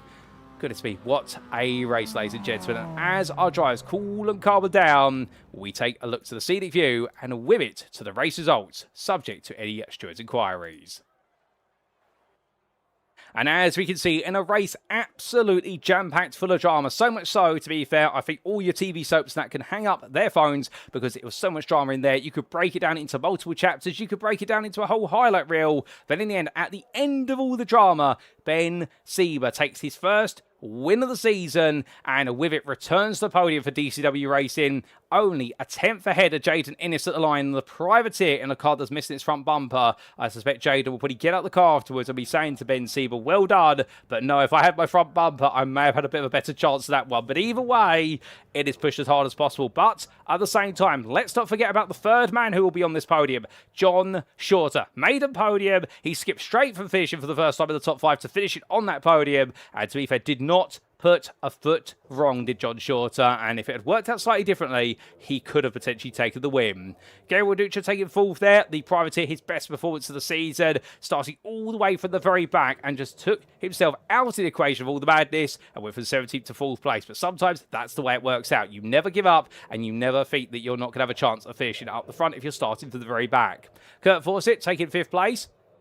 And in the end, with the L23 Esports driver, find himself in the top 5 for the first time this season. A very happy end to the day for him. And then we did see Kira Boylan in 6th there for Motorsport Woman ahead of Connor Spruce. With Mark Martin, unfortunate for him, not his day at all today. It could have been a double podium from it, if not a chance of a maiden win. And well, sadly for him, it's all gone backwards. But he can't give up because 2 more rounds to go for Mark, and we know now he's definitely a podium contender. And let's see Harry Fletcher there, 9th after what was the open lap incident, collecting him and further spins the EFR with Rotor Racing driver, where his championship lead will have been held a little bit, but still he is the driver to beat, no doubt about it.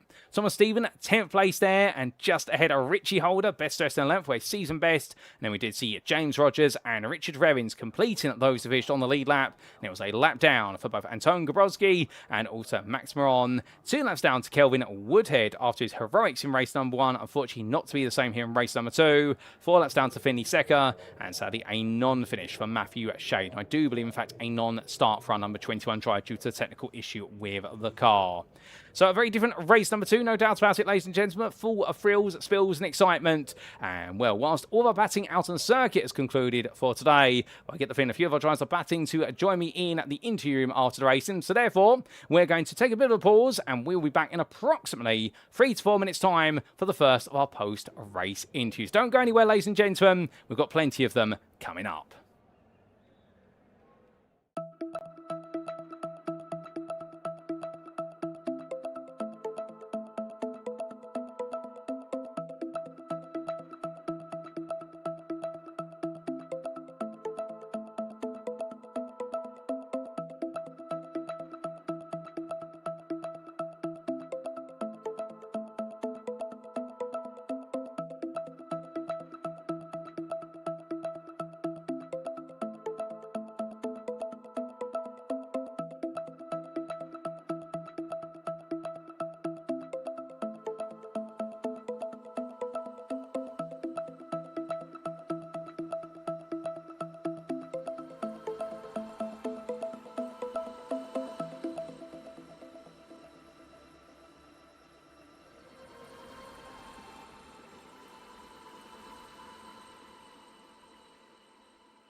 And so, ladies and gentlemen, it is time to kick off our post-round interviews.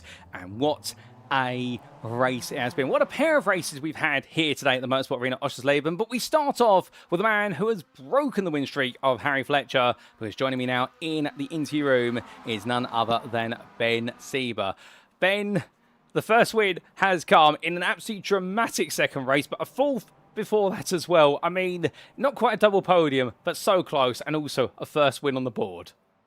Yeah, it was all good. I think after last week, I was in the lead last week, and I think I've managed to survive there for about half a lap. But yeah, today, I think I got a bit lucky with the incident at T1. I managed to squeak through and tried to run for the hills, but Jaden was very quick considering he had half a car. Fortunately, it's quite easy to defend there, especially against someone who's got some damage.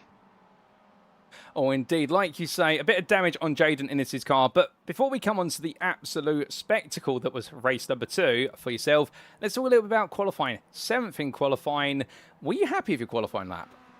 I find the track quite difficult to sort of get a good clean lap. There's so many off tracks. I think my first lap I was a bit quicker, but got an off track, and second one was a bit of a banker, and then I messed up the third. So yeah, there was more pace in there. Ultimately, I think in these qualifying is important, but I think you can definitely get some overtaking done early on. Unfortunately, had a little bit of an incident with, I think it was Finley, who didn't get going at the start of race 1, which dropped me back down to somewhere 11th or 12th.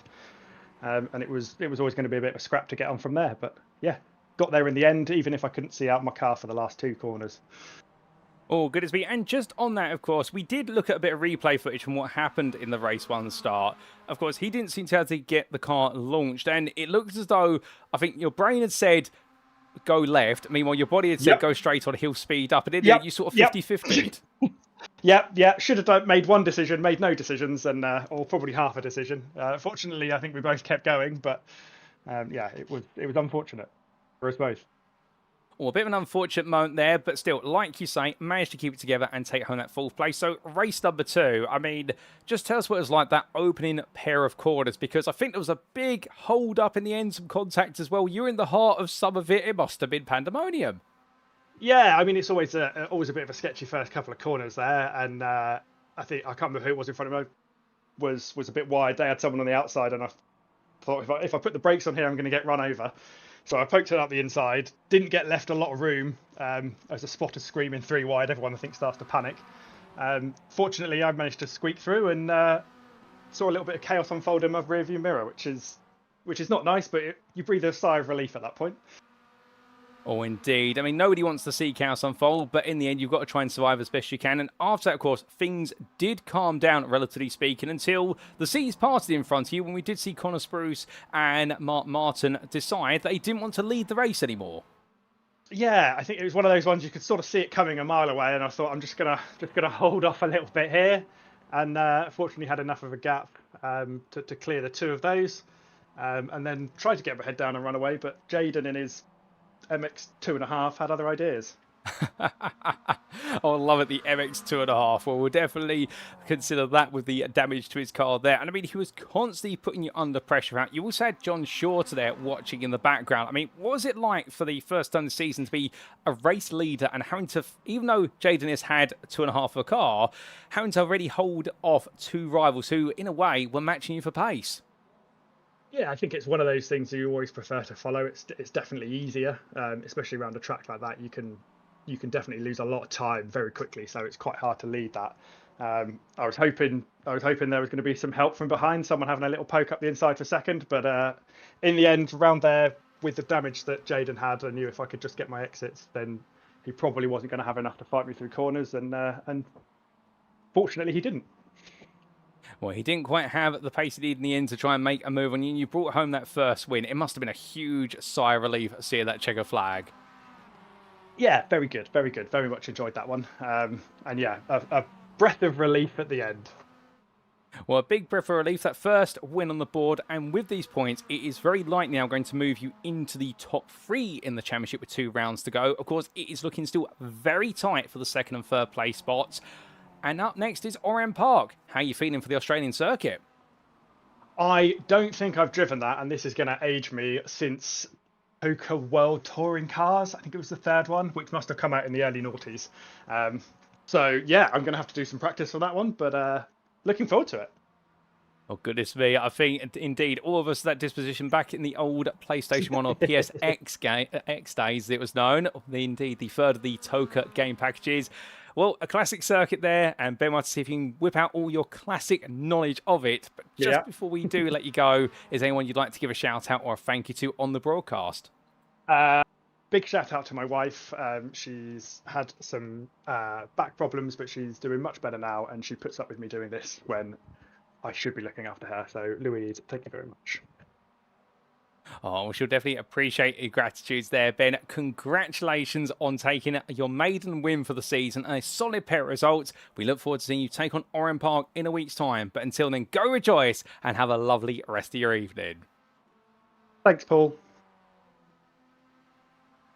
So hearing that from Ben Sieber, saying a big thank you to his wife Louise there for the fact that whilst he should be looking after her, he's been given the opportunity to go racing today. And well, he's definitely seized his opportunity here at the Oschersleben circuit to take that maiden win. But talking out there the fact in qualifying, he played it safe initially, but felt as though he could have had a better lap. And in race number 1, definitely had a strong showing despite what was A bit of a dramatic start, clipping the rear of Finley Secker's car and not being able to see over the right-hand side of the car for the last couple of quarters, but in turn surviving to fourth. And in race number 2, despite it all, it settled down. He was in the lead after he saw what was coming in front of him, but he couldn't break away from Jaden Innes and John Shorter, but held on just long enough to take that win.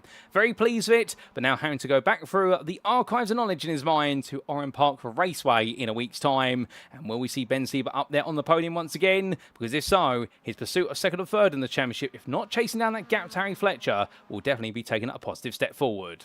But ladies and gentlemen, we've got more interviews to come, and well, we're now going to be going on to our second interview of the day, as we now get ready to bring him in to the interview room, and it is going to be, I do believe, none other than your third place finisher, taking his maiden podium of the season, because John Shorter does now join me in the interview room. And as we say, good evening and hello to John Shorter. John, welcome to the interview room. Your maiden podium in race number 2. I mean, how does that sound to you? Yeah, better than I'd perhaps planned at the beginning of the evening, I have to say. Yeah, well chuffed, well chuffed. Well, you've definitely got quite a few fans who are over the moon to see you on the podium. And just before we come to the podium, let's talk a little bit about the day in general. Qualifying, 13th on the grid, a decent lap to be fair, around where you've perhaps qualified previously, but it looks like the pace is coming forward.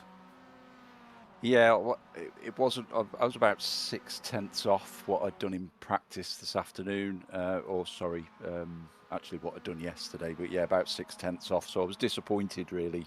Qualifying still something I need to get straight in my own head. But to be honest, in my circuit racing past, I've always struggled a little bit with qualifying, but once I'm in the race, yeah, I tend to have pretty good pace, I think. Oh, and speaking of that, we did see in race number 1 you show some good glimmers of pace, but it looks like race 1, as much progress as you could make, it slipped away, and there were a couple of small incidents, if you will.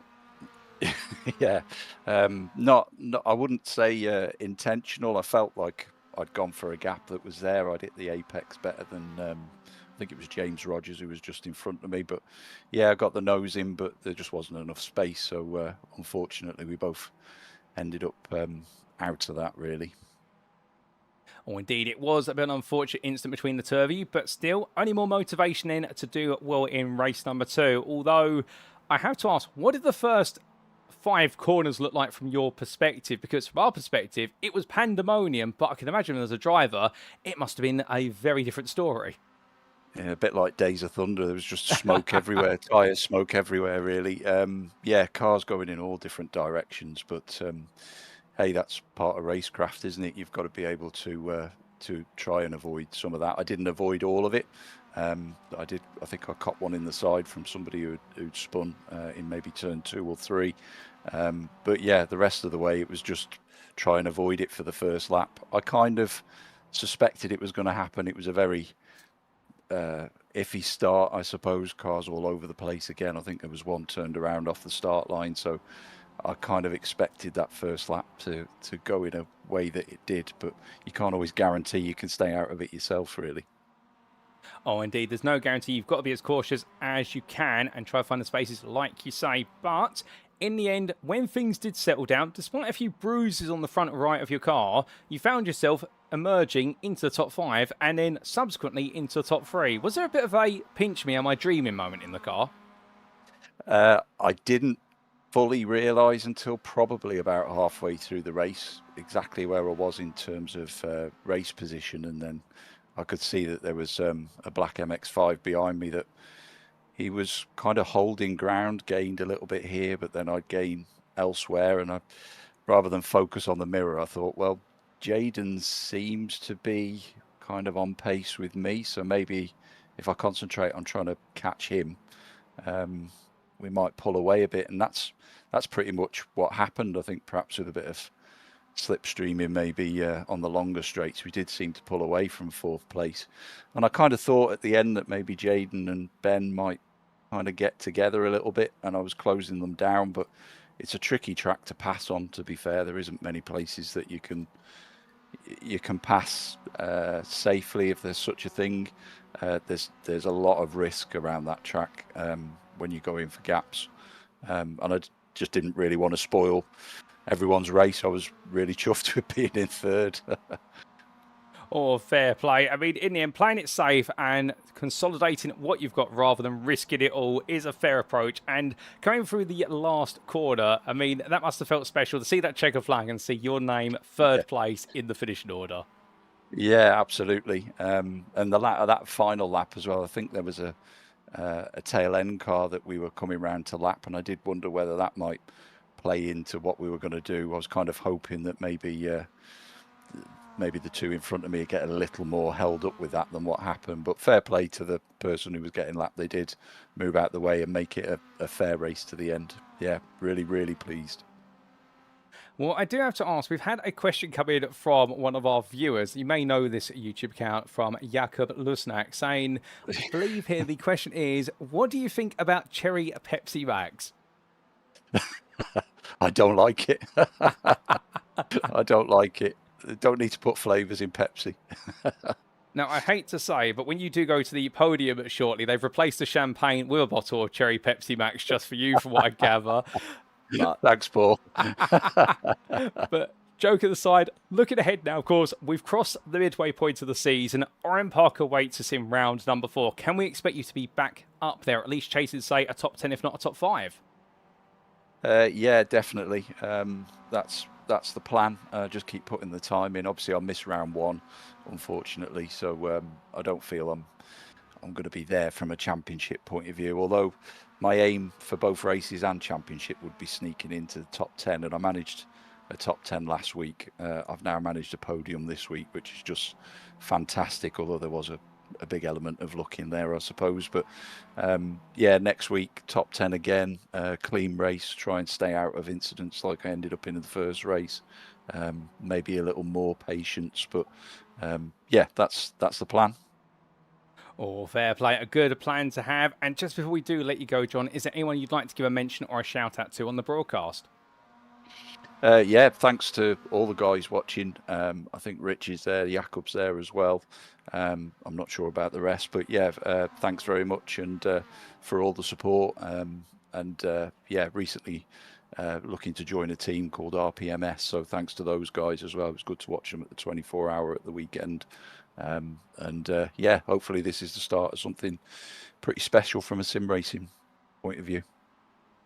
Oh, fingers crossed for you. It could be a special starting point, like you say. And when it comes with a podium today, John, thank you for your time. Congratulations. Go celebrate that maiden podium, and we'll see you at Oran Park. Thanks, Paul. See you next week. So hearing there, ladies and gentlemen, from John Shorter, a very happy man, no doubt about it. You can hear it in his voice. A bit of a challenging qualifying session, 6/10 off of his practice time, so therefore he had to put all the points into the race. But unfortunately, an incident in race number 1, that spoiled his chances there of really being able to shine through of his pace. A bit of contact really ending both his race and that of one of his rivals. And in race number 2, well, it all came true to him, little by little. An open lap, which saw many a driver get caught out, but not John, even though he did have a bit of brush with a couple of drivers there, picked up some damage, but in the end, found himself into the top 5, then into the top 3, and only realising right towards the end of the race what was at stake, a chance of a podium. But I do like the way he talked about what he did at the end there. He didn't want to throw a move up the inside. He wanted to consolidate that third place and just be there as pressure for Jaden Innes and Ben Sieber. It worked out. He knew he had a podium absolutely locked in. That's all he wanted. And sometimes you take what you've got rather than risking it all. And for John Shorter, well, if he can keep this up at Oran Park and also our season 9 at Alton Park, there's no reason why we won't see him potentially put at least another top 5 out there, if not another chance for a podium. Indeed, I think everything is looking up for the British driver. But ladies and gentlemen, we've got a couple more interviews to come, so don't go anywhere regards to that, because we have got, I think, 2 more on the way. And well, as we get ready for our next interview now, I do believe we're going to be hearing from the 3rd driver who made their way on to the podium for our 2nd race today, and making it a double podium here today, because now we come to none other than Jaden Innes, who joins me in the interview room. Jaden, good afternoon to you once again, and well, from a double podium at what was Rudskogen only a week ago, it's a double podium here today, albeit a bit of an unconventional double podium, some could say. Yeah, I mean, I'm quite lucky, I'd say, for the at least the second one. the first one, I was just, I feel like I was on it. But yeah, I honestly, in practice, I thought I was going to be a lot further back than I was, and then qualifying went really well. So yeah, everything came together really well. Oh, indeed. It all came together as time went on, and with regards to that qualifying points, starting third as well, and we've seen the gap slightly narrow now down to Harry Fletcher here today. You were 9 tenths off of pole, I believe, but only 2 tenths off of the front row. But there's a new name on the front row as well, in the form of Mark Martin. Were you a bit surprised by that? Yeah, very much so. Because I saw him qualify up there, and I was like, I've never seen that name before. But yeah, I mean, it's always nice to see more people up at the front. Obviously, for yourself, it's not the greatest to see them ahead of you, but it's more competition, so I don't mind. Well, indeed, more competition to be had, no doubt about it. And when we did go into race number 1, well, of course, we saw you start third and finish third in the end, but constantly in the thick of a fight for second through to fourth.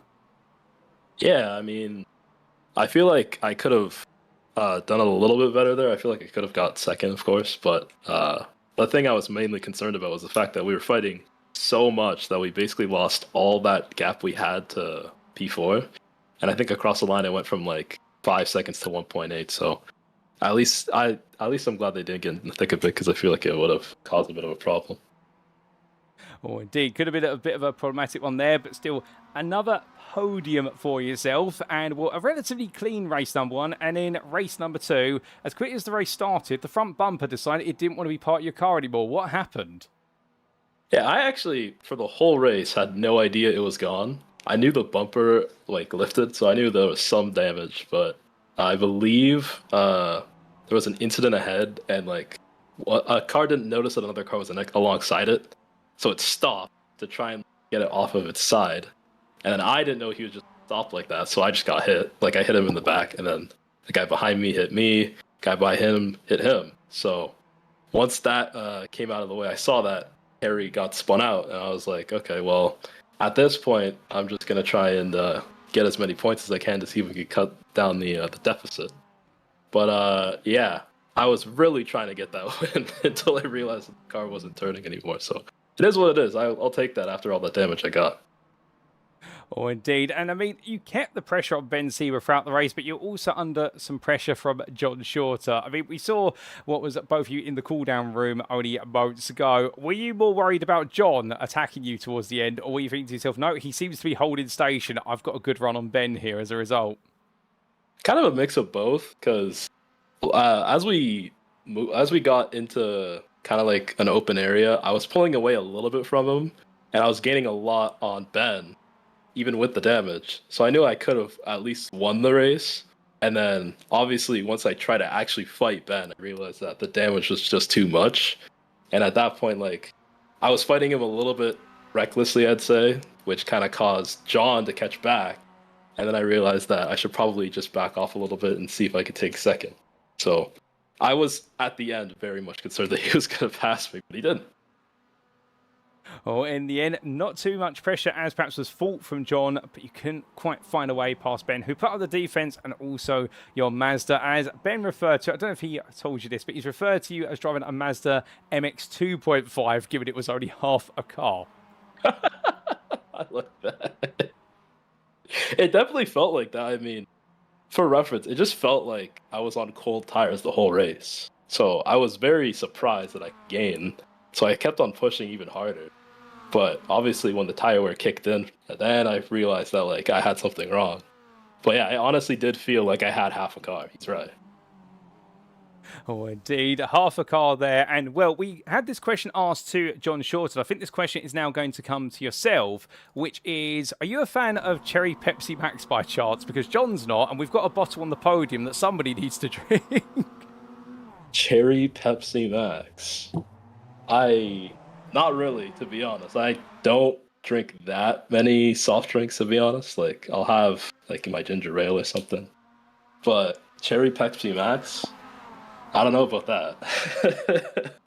Well, to be fair, I'm a fellow ginger ale guy myself, so we've got something in common there. But coming back to the racing, of course, a double podium here today, off of the back of a double podium at Rudskogen.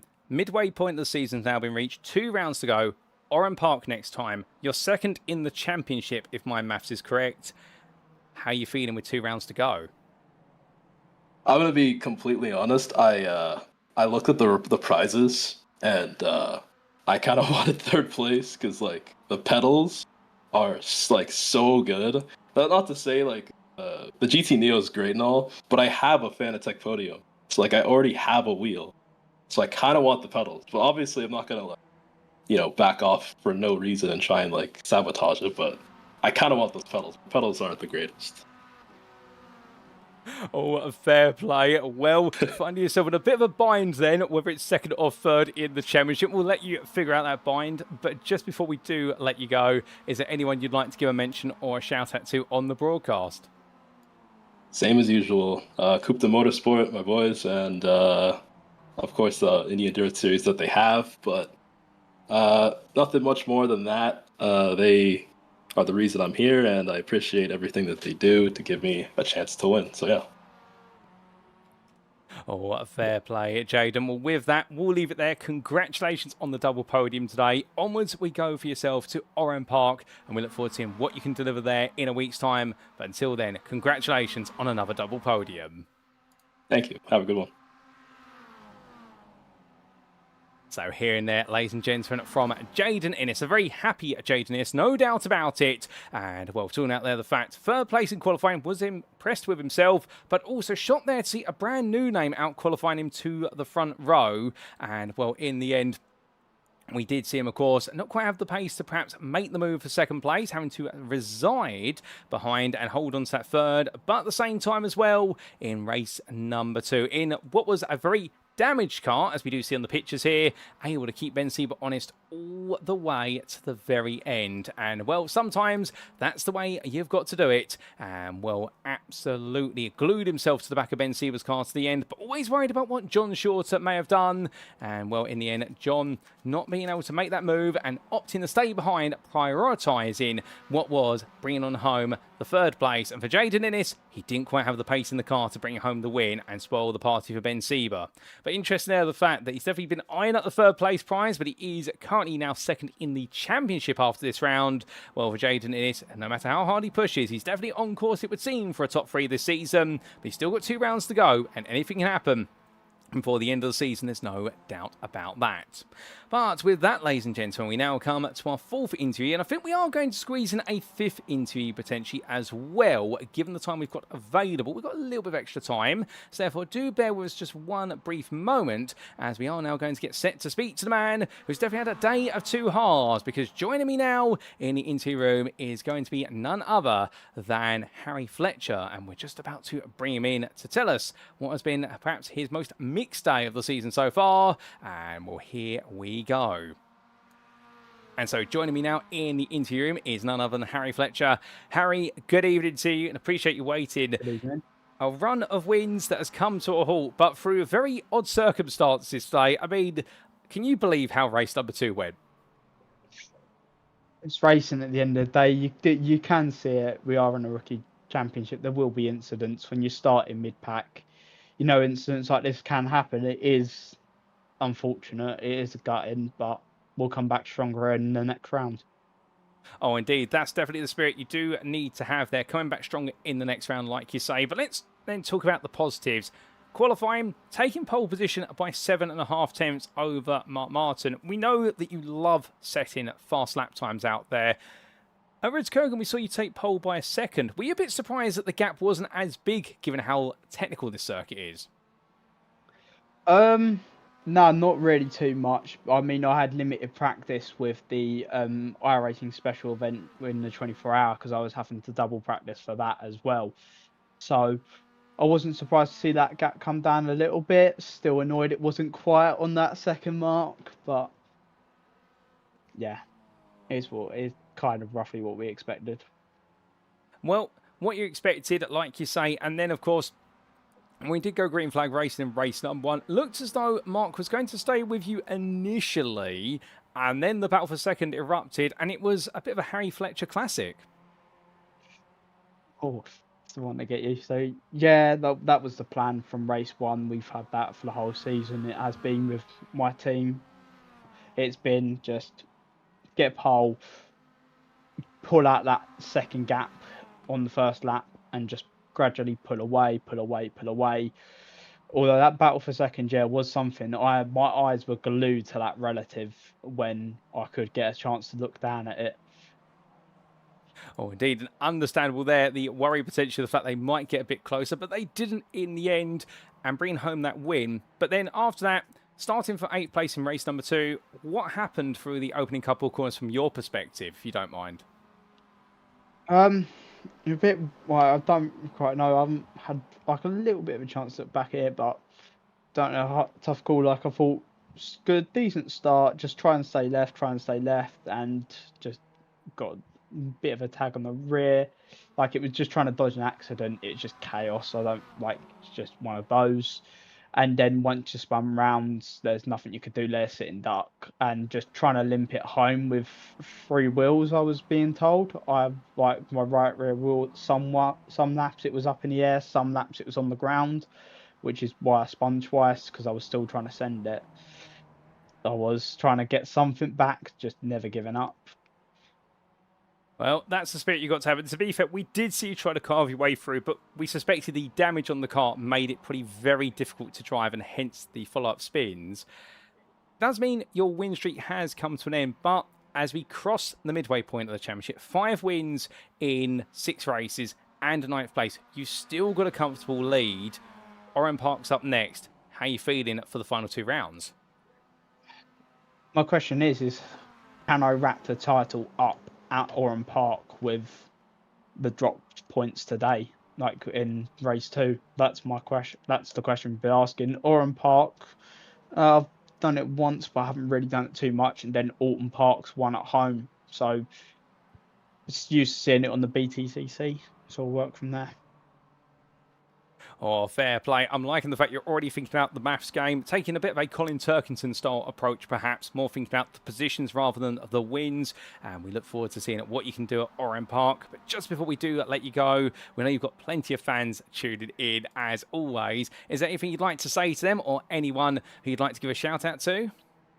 Yeah, thanks on friends and teammates, especially the team. We had a rough 24-hour. We had a really rough one, so try to give them a big result this weekend. Like, well, not weekend, Monday. Yeah, mark that up.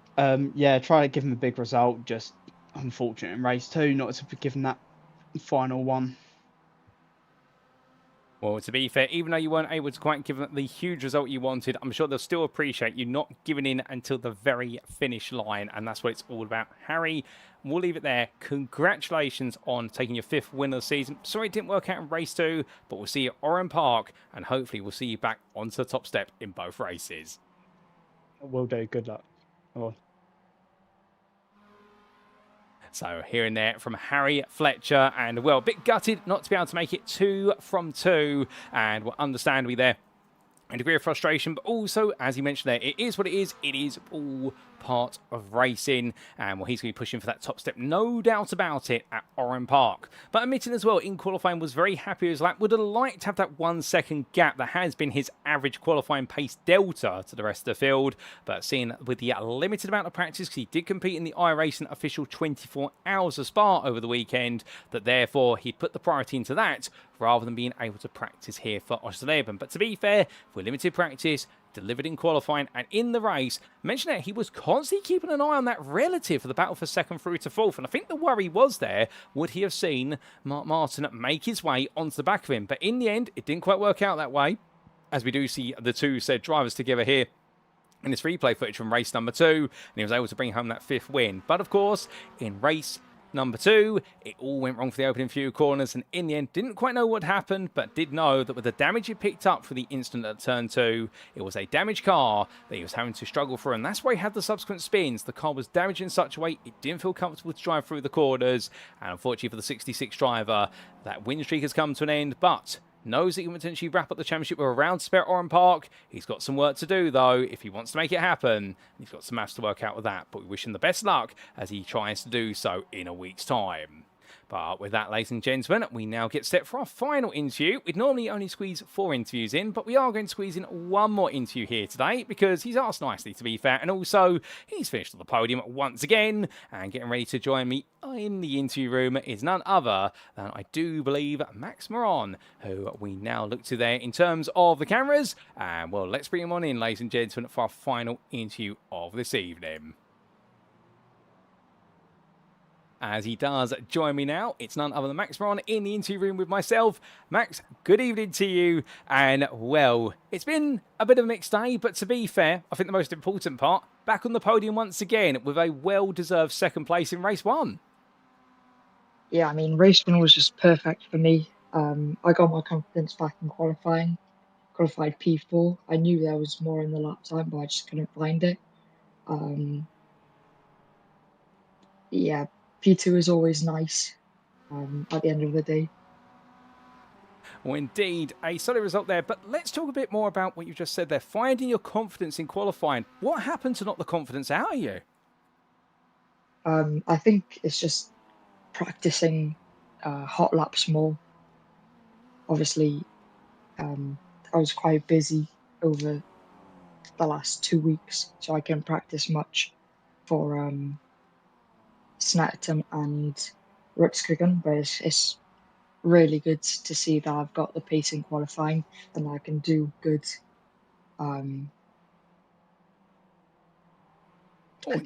Sorry. No, that's absolutely fair, and I see where you're coming from. Let's talk about that race 1 a little bit, because I can appreciate you may be a bit exhausted by your hard work today. A 3-way fight for the run-up spot between yourself and also what was there, Jaden Innes and Ben Sieber. Albeit you got the upper hand in the end, but not without plenty of fighting. And Mark Martin was in that as well.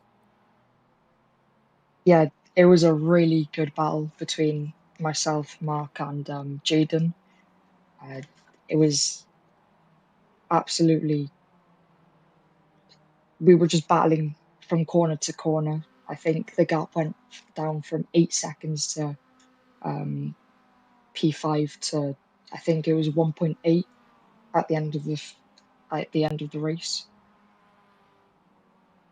Oh, indeed, the gap and the margins so narrow there, but you're able to hold on and return to the podium. So you must have left race 1 thinking, well, if I can do that in race 1, I can do that in race number 2. Yeah, I had quite a slow start after I didn't realise that my wheel was all fully turned to the right, and I thought it was just a glitch, a software glitch. So I tried restarting my wheel before the race. As soon as the race started, I think you could see it on the broadcast, but I just all of a sudden jolted to the right after the lights went out. But it was good to overtake Jaden going into turn 2, and I was very, very lucky to avoid the incident that happened in turn 3. Well, indeed, a bit of a slow start, like you say, but then making that good move on Jaden Innes and avoiding the incident at turn 3. But it all went a bit wrong later on in the race.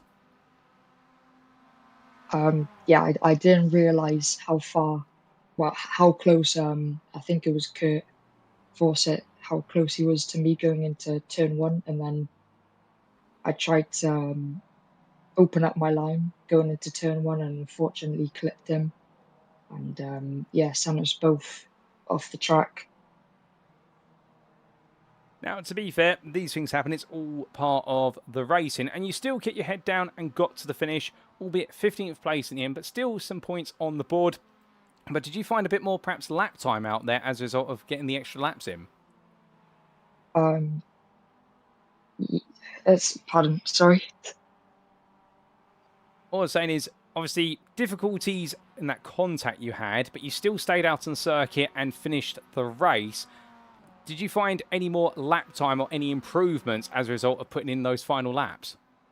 No, I didn't find any improvements. Obviously, I had a bit of damage after the contact, but it was good to finish the race. I had an issue with my PC that forced it to restart. It's good to claim that 1 point. At the end of the day, a point can go very far in the standings. obviously we have 4 races left. I'll see what I can do. Oh, good point. And 4 races to go. Next up, Oran Park Raceway. You're in the hunt for the top 5 in the championship. What's the plan? Just practice, practice, practice. I mean, I've got more time on my hands now that school is finishing and the holidays are starting. And there's not really much work in school, so don't have to do homework when I get home. That frees up my time, which I can use to practice for Oran Park, as I've never heard of that track ever. Heading into this championship is the first time that I've heard it. Oh, fair play. Well, definitely, if we were to give you a homework assignment, it would be to learn Oran Park before round 4. But Max, with that, just before we do let you go, is there anyone you'd like to give a mention or a shout out to on the broadcast? Because I do believe you have a fan in the YouTube chat in the form of Stefan, although I can't pronounce his surname there, Lujic perhaps, but I know he's been cheering you on today. Yeah, I just want to give a shout out to my family and to the Simit Esports team. I know they've been supporting me, as they've congratulated me in the Discord server and in the live stream chat. So I'm very lucky to have those people in the team and my family to support me. Oh, brilliant. Well, to be fair, Max, you've been an absolute star throughout the round so far. Even if it hasn't quite gone right today, congratulations on your podium in race 1. Hopefully, it'll be a more consistent day at Oran Park. But until then, have a lovely rest of your evening. Thank you. You too. So hearing there, ladies and gentlemen, from Max Moron, and well, a tough end today for him. Definitely a lovely chap to talk to, is he not? The Simit Esports racing team driver. And we're talking out there the fact that was very happy with qualifying, albeit had to in the end really get himself back together, and what was rebuild his confidence. And I think that being for the fact that he'd had limited time to practice. He's come towards the end of the school season. And, well, understandably, as we do look at some of the pictures of Mark Martin's car making his way around, or some other drivers out there, we do seem to have lost Max Moran's car out on circuit. But mention as well the fact the challenges in qualifying he overcame, taking that 4th place in the qualifying order, and then in race number 1 fight his way to that podium in that brilliant 3-way fight between himself, Mark Martin, and also Jaden Innes, and then holding on for his 2nd podium of the season.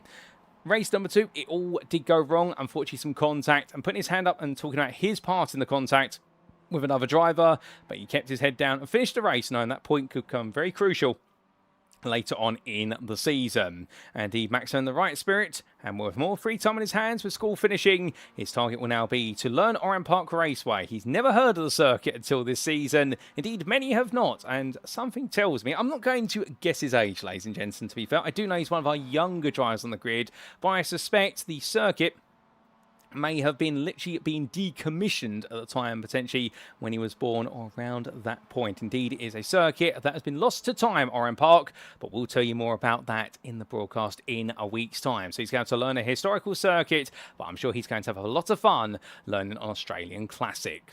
But with that, let's give you a quick recap of who we've spoken to today in our interviews. And, well, here we can see we've had 5 interviews, a bumper edition. We can't always promise we're going to have time to capture interviews of all our drivers, but we've definitely done so today. We heard firstly from maiden race winner in race number 2, Ben Sieber for DCW Racing, and we then came to John Shorter taking his maiden podium in an absolutely chaotic race number 2, but he saw through the chaos to make sense of it all. Then we came to Jaden in his double podium finisher, and definitely looking to be Mr. Consistent right now for 2nd in the championship. Then we came to your championship leader, Harry Fletcher, talking about the mixed fortunes of the win in race number 1, and his win streak coming to an end in race number 2, but he kept on pushing and making sure to get every point he could out of it. And then after speaking to the EFR with Rotor Racing driver, it was then Max Moran who squeezed in at the end for Simit Esports Racing Team, and very happy with his achievements in qualifying and race 1. Definitely building that confidence, even though in race number 2 things did not quite work out, but to be fair, excited to be right up there, mixing it with some of the very best on the grid. A big congratulations to all 5 of our drivers, and a big well done to them on their performances, and we really do appreciate their time as always for joining us in the interview room. And and we'll get plenty more interviews with our drivers in our final 2 rounds as well. But with that, ladies and gentlemen, it does mean now we need to look ahead to next time, and in a week's time, the story continues. We make our way into the second half of the season formally, because it'll be time for round number 4, and we'll be making a trip back in time. We'll be jumping into the time machine. It's back to 2010 we go for the Oran Park Raceway, located in Narellan of Australia. Well, the circuit is now home to a housing estate. We'll go back in time to when it was in the era of peak Australian racing. A home once to the likes of V8 supercars and also the Excel Hyundai racing machinery, or what preceded it. Well, we'll see on Monday the 20th of July, Oran Park Raceway will be revived from the grave, and we'll see our drivers go batting there in the hot hatches and, of course, in the Rookie Sportscar Cups MX-5s. But as we do wrap up, we'd like to, as always, say a huge thank you and to all of you for tuning in today. We really do appreciate it. Regardless of the platform you tuned in from, it's been great to see so many of you in the YouTube and Twitch chats. We'd also like to say a huge thank you for the Sim Racing Collective, of course, for powering the 2026 Motorsport UK Esports Rookie Sportscar Cup and supporting it, of course, with their Hot Hatch Trophy Series. And we could not go without saying a huge thank you to our official prize partners. First, of course, Phil, and established in 2017 by the founder of the world-famous Team Redline and former head of studio at Studio 397, Dom Duhan. Phil is a pioneer of gloves specifically designed for sim racing, setting the standard for performance-focused racing gear designed specifically for the simulator. Drawing upon the experience of drivers who have had and are still competing at the highest level of sim racing, the carefully selected fabrics of Phil's gloves provide both breathability and lightweight comfort, ensuring your hands stay cool during extended racing sessions. And so if you want to keep performing at your best behind the wheel, make sure you check out Phil's range of sim racing gloves on their website at www.f33L.gg. We'd also like to say a big thank you to our other official prize partner, Simagic, the company founded in 2018 on the basis of the question, how can we bring the thrill of real racing into everyone's home? Simagic has rapidly evolved its product range into a full racing ecosystem. And whether you're looking to get your hands on steering wheels, servo bases, pedals, or shifters, every component is engineered in-house and built to reflect the company's commitment to innovation, quality, and delivering uncompromising performance when you are racing. So if you want to keep chasing poles, podiums, or personal bests like our drivers you've seen today, why not check out Simagic's range of products at simmagic.com. But with that, ladies and gentlemen, well, that's all we've got time for today. We've been at Motorsport UK Esports. I have been your host and commentator, Paul Walsh, and until next time at Oran Park, remember to stay safe, stay well, stay smiling, and most importantly, as always, remember to stay on track. Good night.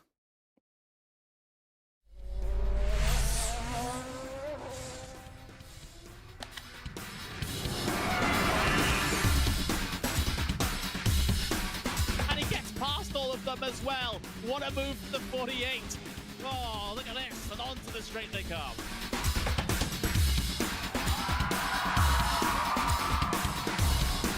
Brilliant move there from number 40 to make it through. That left-hander sliding up the inside, going up now over Hawthorne Hill, down Pilgrim's Drop, and it's brilliant stuff here at Brands Hatch.